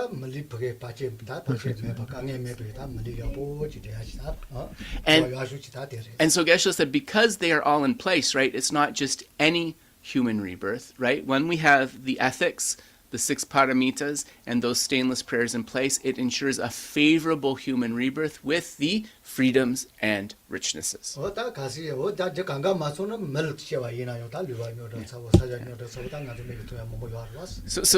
So it bears mentioning here that merely achieving a human rebirth isn't going to be able to guarantee a good situation, especially when you look at our dear world right now with all of the wars and the suffering that are so apparent. Yeah. So many things that we could potentially discuss there. Oh, geez. Yeah, so Marta, go ahead. Hello, Lama.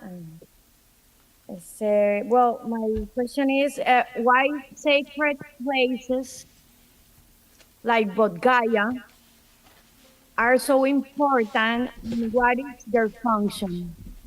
Yes, okay. Sacred places like Bodh Gaya, why are they important and what is their function? Gotcha, Martha. Okay. Then nganso ne sa chambo den so perna dorje den nangshin konso kare chene kel chambo res ane koronso gi leka kare res. Nganso namgi ngo dang leka kanes la gre ngo dang 메타 도지디도 대지 다 야 손지 걸어 손지 걸어게 생지 요주가 대 된다 전을 가르쳐 보자니라 손지 소스. So in Bodh Gaya in particular, it was for the sake of being able to bring about the welfare of all sentient beings that he strove, and put in so much joyous effort, eventually reaching the state of complete enlightenment, Buddha Shakyamuni. 어따드는 손지가 내서 자치 뭐 뭐지 요아래. 그래서 어따 드리지 이사 다 됐는 내 자치 뭐 저기 요아래. Age sungshim mambo number. 손지. Right. 손지 걸어 자치 뭐 자다 내 제사 송. Right. 다 손지가 내서 남아 요아래 왔어. 손지가 체도. Yeah. 그래서 Yeah. And of course, it was blessed by him achieving that enlightenment, the Buddha's name, all of his attributes, and so forth. And so the idea is that the place is very blessed. Ane sachidigi chele karere, sorry, ngodang chele karere sa. Yeah. Mare, dorji den rangi leka karere. Ngachana ko tengi nupa da wachikla drogire dua. 매매 때 자치 뭐로 와서 이 단계라야 손지가 두는 내선 담으라 요 이사. Yep. 손지 걸어 자치 뭐 쳐봐 단계 지세시에서 왔어. Yeah, 하고선. Yeah. Yeah. No, ine kodi kechichigi omare. Korangi leka karere. Spenanganso dorji den drona, dorji den karechene ke champores. Dorji den la tenenganso kepsan kareragires. 지세시 와서 이 단달라서 왔어. 손지 걸어 셰테 자치 뭐요. Yeah. 내 자치 뭐 원디 왔어. Yeah. 다 걸어 자치 뭐 쳐봐 때 생지 요소가 돼야 되니까. Right. Yeah. Okay.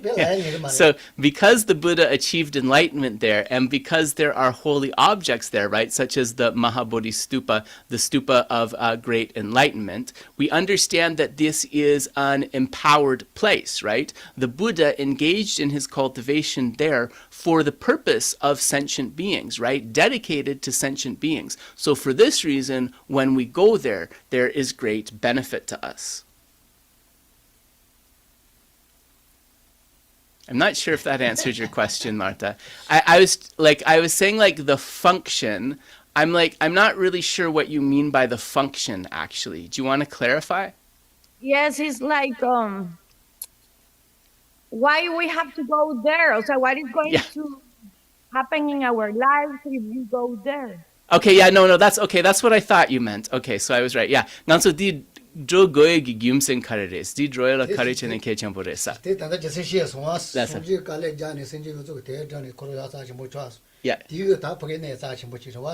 Because we will benefit from the energy and the dedication that the Buddha manifested there for the benefit of all sentient beings. We will also get some of the power of that merit. Yeah, it's because mainly it is the place of his enlightenment, right? That is why it is so important. So this is what you like. Maringanso di drone dene ko gewa drove di ganso gewa tesra gire la na digire do ma to jen hako ge maringachana. 시시오 손지 걸어갈래 뭐 자니 자자치 뭐 차차 송아스 대대 자치 뭐 예자 당가로서 겨와전에 된 도치 뭐 잡을라. So basically, because it is an empowered place, the benefit of you going there, Marta. Sorry, I just wanted to kind of pin Geshe down. I just wanted to get it precise for you. The power of it is that the merit we accumulate is more powerful because of the blessings of the place, right? It's this kind of power of the object idea. Tengi nupala tenerwa. Yeah. And Geshe said Bodh Gaya is even more significant than other holy places because this is said to be where all of the Buddhas of the 3 times will achieve their enlightenment, at least in this realm. So it's very blessed by that, for that reason as well. And there's other more esoteric reasons, but Geshe said it's maybe a bit too sort of woo-woo, a bit too out there for today, but maybe in the future he'll give some more reasons. So I think Marta, we got you a little bit more, so I hope that was helpful. So Joshua, go ahead. Yes, thank you. So my understanding is incomplete at this point, but I was under the impression that perfecting your view of emptiness should naturally result in bodhicitta, because you see things as they are, and the natural result of that is bodhicitta. Yeah, I got your question. Okay. Ko koya dire dua nganso tompa ni totubna dene nganso di ngune netsu nelu tartuk tongire dua dene de la tene ko chena jangshugisem rangjingi yongyeres karin sena nesu tartuk tongna dene semshengi nesu chatsamo hako jogires ane dene tompa ni la tene nanso rangshingi jangshugi sem chikegires direbesa.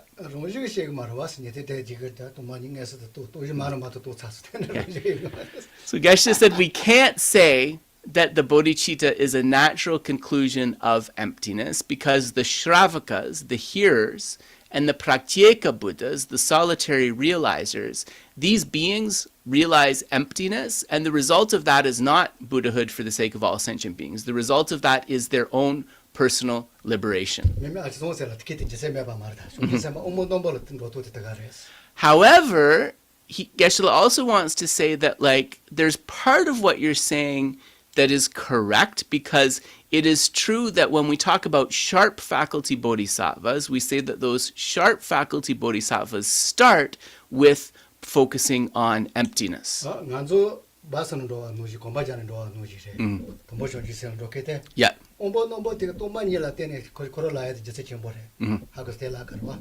Yeah. So we can think of the limited faculty bodhisattvas who bring forth bodhicitta and then engage more fully with emptiness. Geshe said you can think of them as like walking or taking the bus. The sharp faculty bodhisattva who starts with emptiness, it is like an airplane. So the idea is that based upon this understanding of emptiness, and what you said is correct there, based upon seeing things as they really are, that understanding is going to enhance their bodhicitta and make it a swifter journey.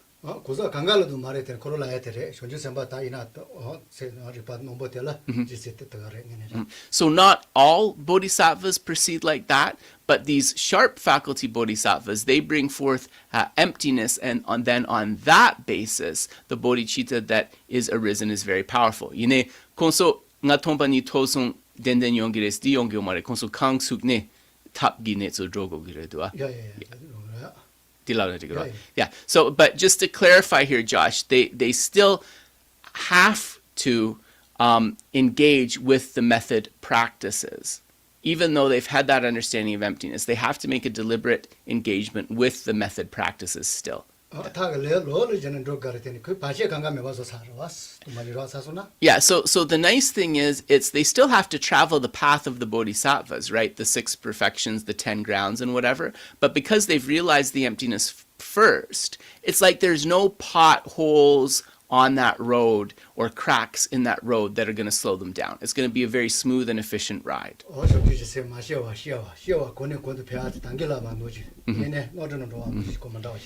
In fact, in the case of the sharp faculty bodhisattvas, it's really like that prayer that we make at the end of the teachings, and where bodhicitta has arisen, may it increase and increase forevermore. It's like a gravitational experience of increase. It's a very fast momentum.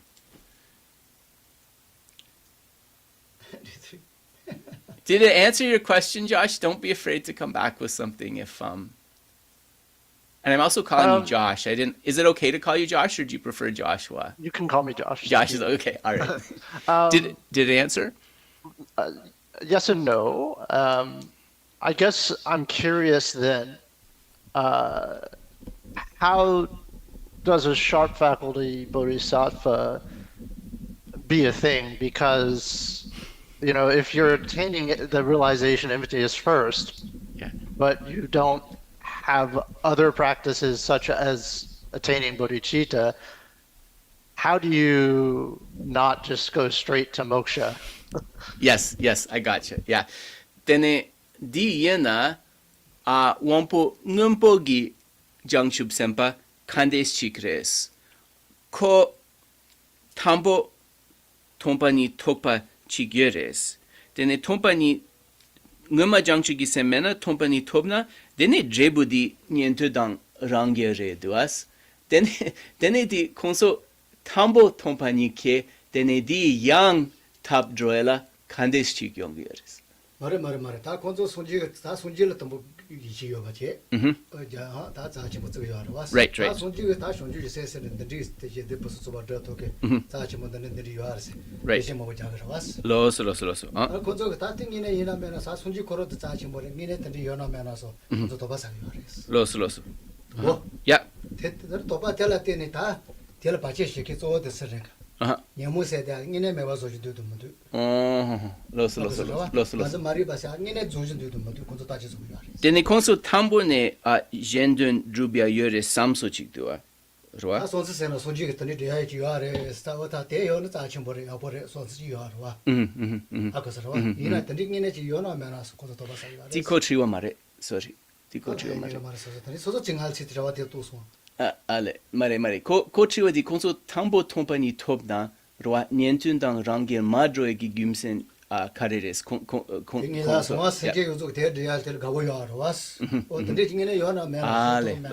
So this bodhisattva, they are approaching the Buddha's teachings. Sharp faculty means they are approaching it with a kind of skeptical perspective, right? So they are hearing about emptiness, but they're also hearing about bodhicitta and being able to achieve the welfare of all sentient beings. So they think, okay, is emptiness a real thing? And they engage in that.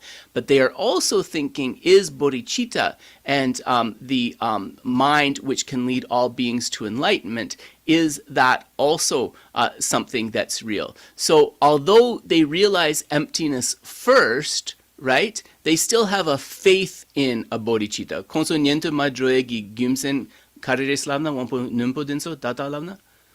세시오 다 라이시요 말이 단단마다 가시 니에다. Yeah. 가시 대화 첨벌랑 론도데게 로치바 투소나. 안 테메 로치바 투소나 로키 구자리지 야레. Ale. 로스로게 가시 돈번에 빠쳐도 된다라 때모 요게 지지 야. Rikchikeres. Roa. Kashe konso bakchagla tene drogere kashe konso tekshengi gegen chikla tene drogeres.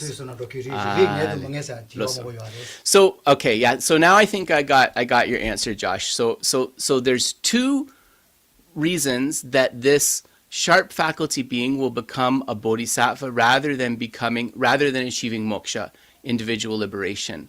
One reason is in previous lifetimes they have imprints for the bodhisattva path, and those are able to ripen along with that understanding of emptiness. So that's one reason.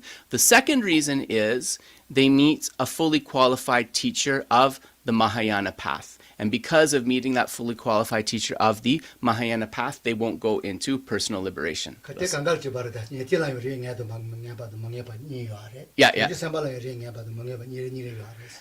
Yeah. So there's ane akore niente rikti sea sena perna a tekmegi gegen chiktuna dene lamdela drogere dua. Right.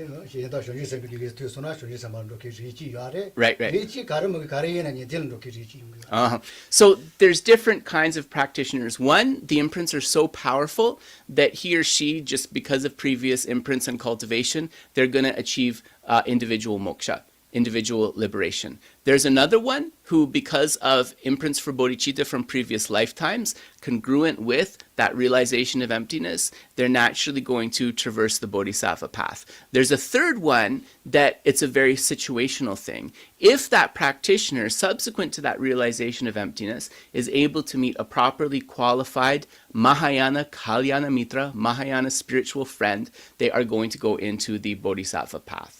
This one? Yeah. 다 단계 전 단계 돼.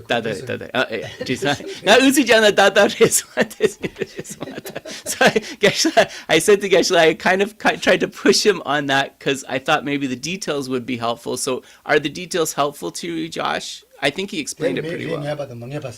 Yeah. So it talks about activating the Mahāyāna lineage or not activating the Mahāyāna lineage. So I think now it should be clear, right, from these three situations Geshe kind of explained.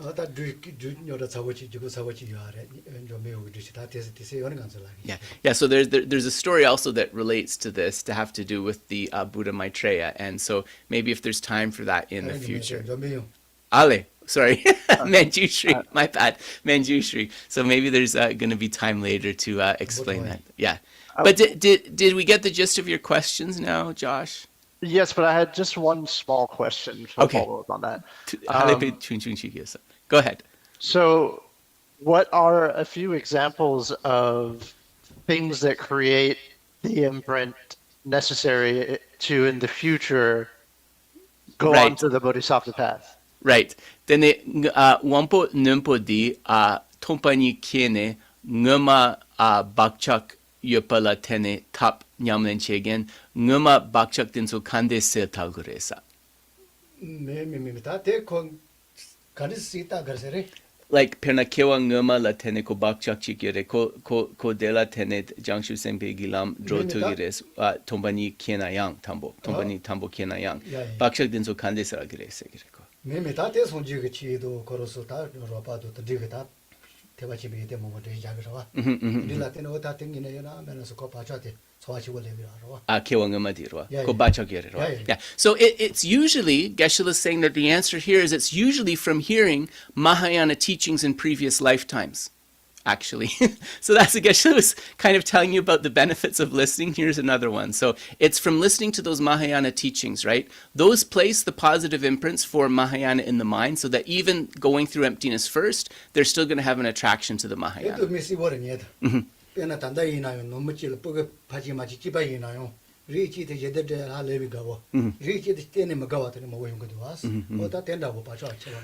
So we can think about it as you have kids who are born into the same family, they have the same parents, right? And there might be one who is like really kind and always trying to help others, and there might be one who's a little bit more selfish and maybe harms others. They have the same parents, the same set of advantages or difficulties in life, but they're turning out very differently. So we can understand this as based upon the activities they engaged in previous lifetimes, right? Yeah.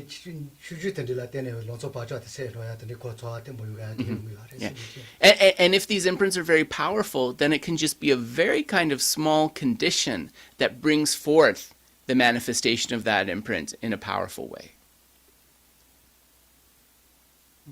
Okay. Yes, Dave, go ahead. So we have one question from social media, and then I have a question.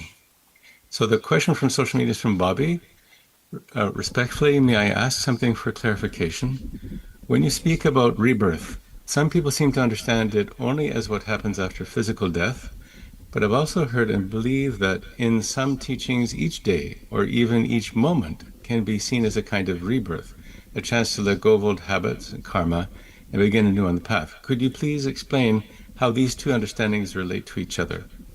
Nganso di kewa ngachi labna roa dene nganso namgin nganso shipe jela dene kewa jendak chikyo resti kogidwa yene lama kashe konso yang nganso karma ne karma drodu roa chutsu ne chutsu drodu nima ne nima drodu di yang kewa ngachi dapo samlo tang tugire duas karin sena nguma gine so shitsare dene sarpa di lebsares ha kotan dinso ni kandes chikresa. 야, 대도 가서 가서 지주시해 봐. 들어봐지 가서 니 그야 돼요. 쉬어야 지바지 래요. 쉬어서 알려 사시고서 그야면 돼. Right. So we touched on this. Geshe can't remember quite if it was last week or the week before, where he was saying that one of his friends said that death isn't such a big deal. We get a mini death when we go to sleep and wake up every morning. It's just the same as that. 미셔도 지바르다. 니 더보구나. 니 할레비 피다 보구나. 밀로 메비 니 구나. Yeah. 세라파 강가 아르 마지도 지드도 요아레스. Yes. Yeah. 세타모마. So in the case, so let's take this as an example, sleeping and waking up. So in this case, if you have a very, very deep sleep, a sleep where there's not even dreaming happening, this means that all of the coarser minds have completely dissolved into the more subtle mind. We can understand it like that. Right. So Geshe said, if there's a dream, we don't yet consider that everything has dissolved into the extremely subtle mind. There's still a little bit of an aspect of a coarser mind. But in this very deep, dreamless sleep, we can understand this is all the coarser minds dissolving into the subtle mind.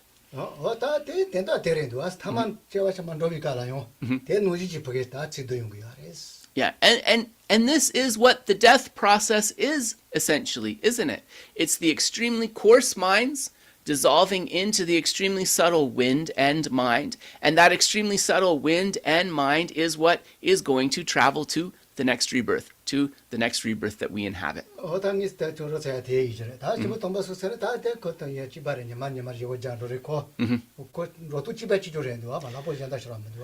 Geshe said he's not sure about minute to minute, but if you think about it from day to day, then this is very clear, right? This process of having the coarser consciousnesses and so forth dissolving into the extremely subtle wind and mind, and then waking up and having that extremely subtle wind and mind go outwards and manifest as coarser forms of consciousness.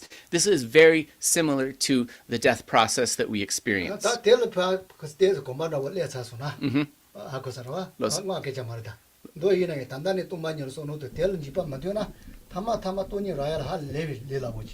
And so you know, how we can let go of fearing about this is just to be able to get used to reflect on this practice. And it's not exclusively in Tantra that we can contemplate emptiness with the mind in kind of a more focused aspect. It's not a full practice of this, but it's available in Sutra as well. If we can contemplate emptiness during the death process, this is going to be extremely powerful. Yeah. So more or less that's Geshe-la's opinion on that. Yeah. He said, you know, like we could parse apart each one, but that's more or less his opinion on that one. Great. Thank you. Thank you from Bobby. Oh, thank you. Yeah, ko tuje la so Facebook imichik. Yes, you're welcome. Go ahead, Dave. Yeah, so the question I have is when Geshe taught on the two bodies at the beginning of today, you mentioned the two truths as being the basis. But just before that, Kedrick, you mentioned that there were two factors. One was the self, and one was the mind. Yeah. And I don't understand that one. So could Geshe elaborate on that? And how does the self and the mind relate to the two truths? It doesn't necessarily, Dave, but they're two different renditions when we speak about what one is the basis, path, and result, and the other one is what part of us actually becomes these two bodies of a Buddha. Right, okay, but I understand I just want to clarify that for you. Okay, sure, got it. Yeah. Okay, so they're not related. No, but that doesn't mean that we can't ask the question. But yes, please. Yeah, because I don't understand how that works, the self and the mind being the basis for the two bodies. Yeah, sure. Thank you. Yeah, no, I wanted to steer that because if we get basis, path, and result, that'll take the conversation in one direction. Yeah. But what I'm thinking you really want to understand is the self and my mind. Am I correct in this? Yes, please. Okay, awesome. Yeah. Then nga seria di ku chik chagires, ngai sem serie di ku jendak chik chagires, di kandes chikres, di tets cheshi jaro chesa.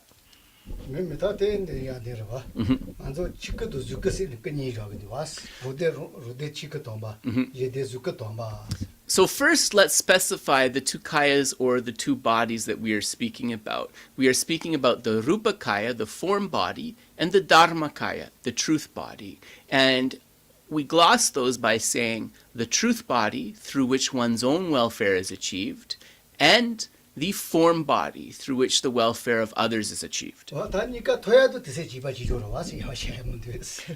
So it also bears mentioning that the accomplishment of these two bodies happens simultaneously. It's not like there's one kaya coming before the other kaya.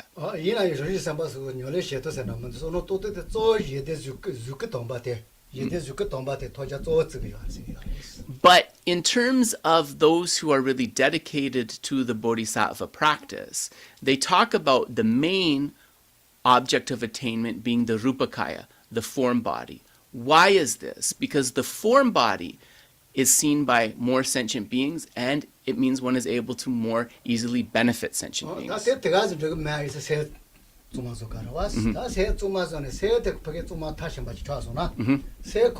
Yeah. Rangdunchuku. Yeah. So, of course, we can't achieve these two kayas or these two bodies, actualize them for ourselves without engaging in this process of cultivation and purification. So, when we go through this practice of cultivation and purification, the self, or that we call the I, this becomes the rupakaya, the form body, through which one achieves the benefit of others. That we call my mind is transformed into the dharmakaya, through which one accomplishes one's own welfare.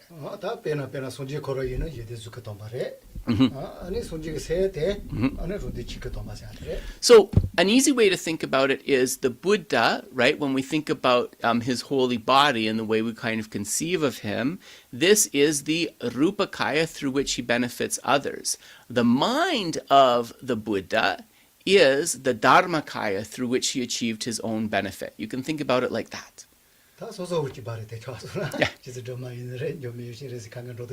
And it's going to be the same for you, you know. Let's say you're practicing Tara or Manjushri or Avalokiteshvara, and you are able to reach Buddhahood based upon that, then your mind is going to become the dharmakaya, right? And that you call the self, your I, in this case Dave, will become the rupakaya.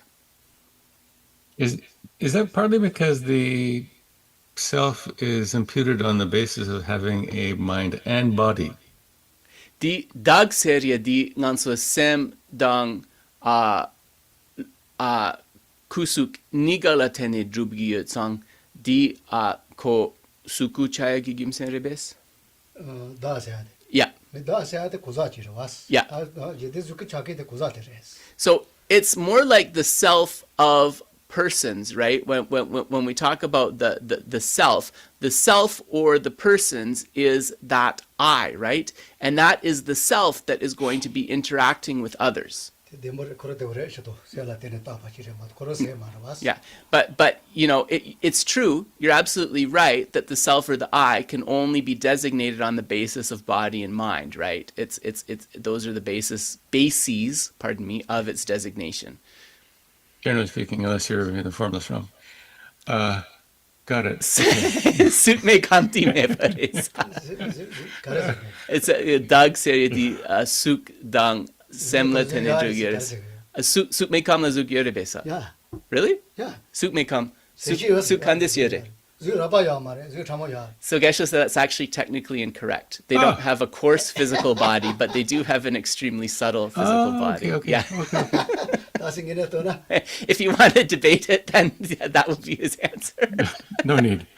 So to follow up though, the self is conventionally designated, which would make it a conventional phenomena, which then makes that relates then to the grounds, basis, and path.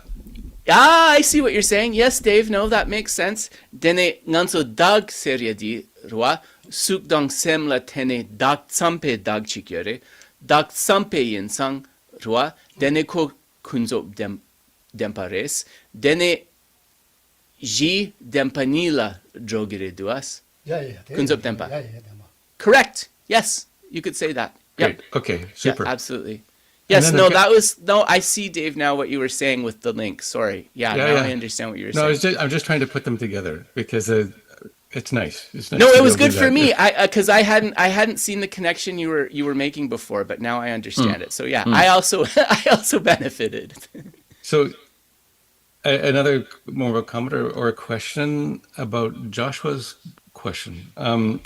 I wonder if the shop faculty meditator takes the approach of understanding emptiness through dependent arising, wouldn't that also be a condition to develop bodhicitta? You mean so if the sharp faculty meditator is meditating on emptiness, but like specifically through dependent arising, does that not become a natural factor for going towards? Yeah, okay. Dene perna ngumagi triwati nganso di wampo numpo gi nyamlen chegendi konso tenchung la tene tompani drona tenchung samlo tangna di rangjing gi semshen tamche gi ningje ke tugi omares jangchu gi sem ke tugi omares 말을 다 뚜만이 라켓 세이나 이것도 야 뚜만이 얘네 다와 타도 라켓에 엔줄라 때네 이미지 하고 잘했어. 양계선당 뚜만이 얘네 라켓에 엔줄라 때네. 야. 뚜만이 라켓. 야, 이네 디코트리와 말에 고 텐중 삼로 탕기 여창 되는간서 탑기람 랑신기 조기레 베사. 타기 로로지근 조기레 베사 계제요 말했어. 나케 녀레시 데보도 Yeah. Yeah. So Geshe said that you can't say it unfolds naturally because there still needs to be a specific engagement with the method side of the path. But certainly you could say that the understanding of dependent arising is really going to enhance their understanding of the method practices. Absolutely. Yeah. Right.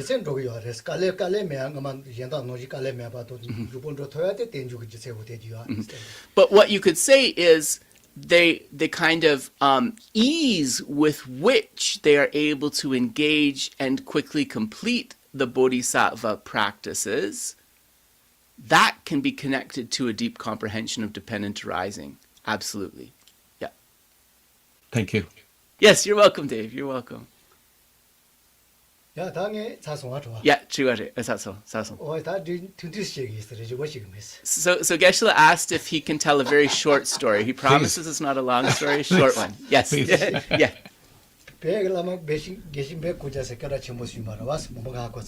Oh, Kadampa Lama di Bengungera. So this is a story of one of the great Kadampa Lamas of old called Geshe Bengungel. Yongtra Shigi Me, Jenda Shigi. So probably most of you are familiar with this story, so he won't go through all of the nuts and bolts of it, but Geshe will just give you the gist of the story.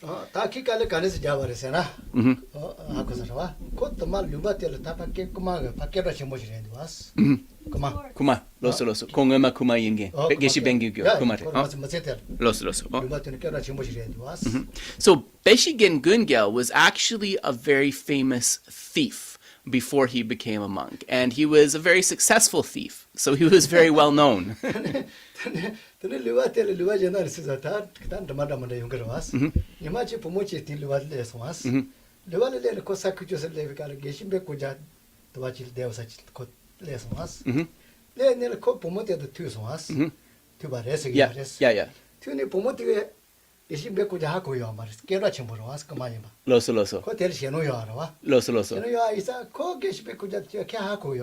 Loso.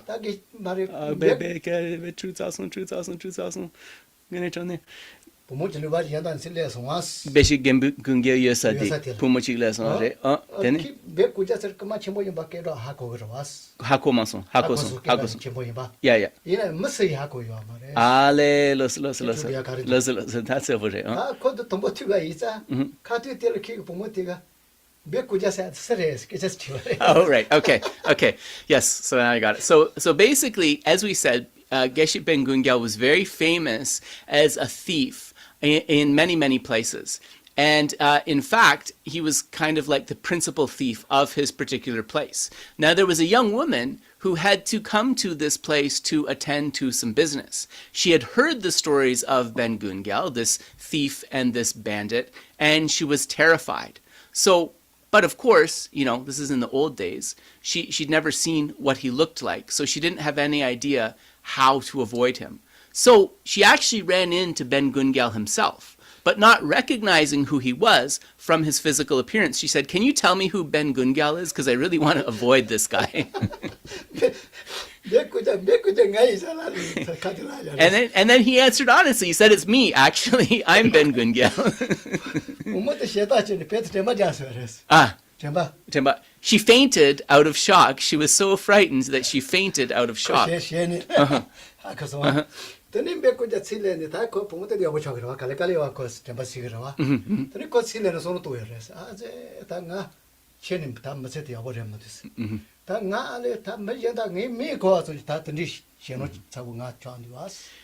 But, eventually she came to, so she was all right in the end. But the incident caused Ben Gungyal to reflect, and he said, I really haven't been living my life properly at all. If somebody who I've never even met, haven't done anything to, merely through hearing my name becomes so terrified that they react in that way, this is actually like a very sad thing. And so that her fainting, this acted as the condition for him to start to question his life and go towards the Dharma.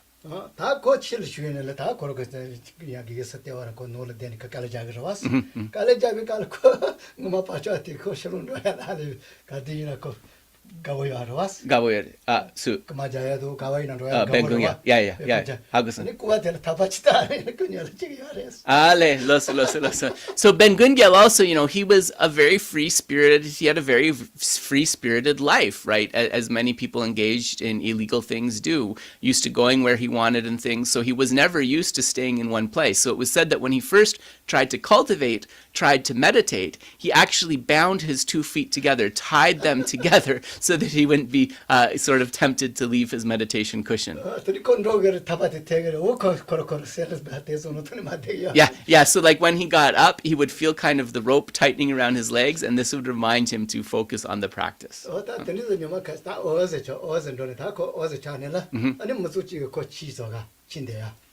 Ale. Ben Gungyal? Yeah, Kangdir Dabochi. Yeah. And so, slowly, his reputation improved, right? And he became known as somebody who was practicing the Dharma. And so then one day, a family invited him to recite sutras in their home, right? This is a common way to bless the house. You invite someone to recite sutras in your home.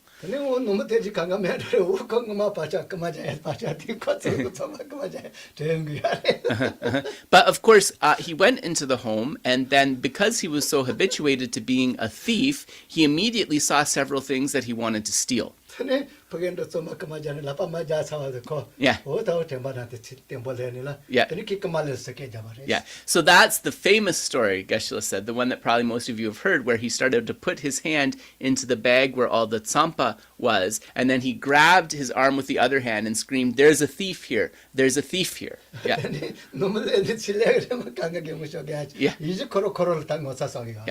Yeah. So the family came, and they thought this was kind of hilarious, obviously, but for him, this was a way of really cultivating shame and henceforth awareness to refrain from misdeeds.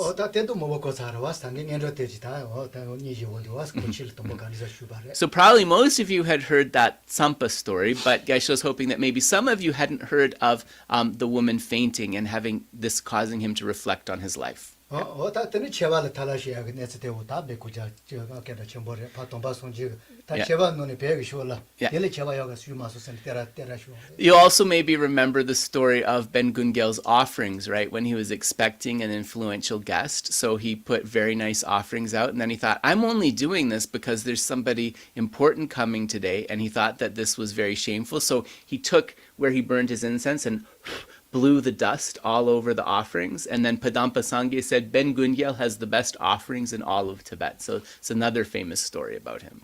다 대지 강가로지니 요레스 다 덤범 가가데 사천보지나요 코소선 좋아치 동약인데 왔대 뭐요나 다른 다마께라 전부 좋아서 So these stories about Ben Gungyal in particular, they should be encouraging for us to remember that no matter how fallen someone may be in the earlier part of their life, that if they meet the Dharma and they make efforts to change, they can become a worthy being. 근데 고도 다 고자로 주시니 올레셔는 일단은 기 도중가 주주자기요 도치시면다 Right, so through studying and practicing and watching his negative and positive deeds, right, through taking white stones for positive deeds, gray stones for negative deeds, he started to keep track of his actions. 다 게시오데 뭐가 쉬어는 더 코로코로 때라 또 코로코로 칼라서 그다들이 칼라시 못사서 코로코로 때라 뭐전다 지어반다고 서 When he did positive things, when the white stones were many more numerous, then he would praise himself. He would treat himself to something nice to eat. He would talk to himself like he was talking to another person.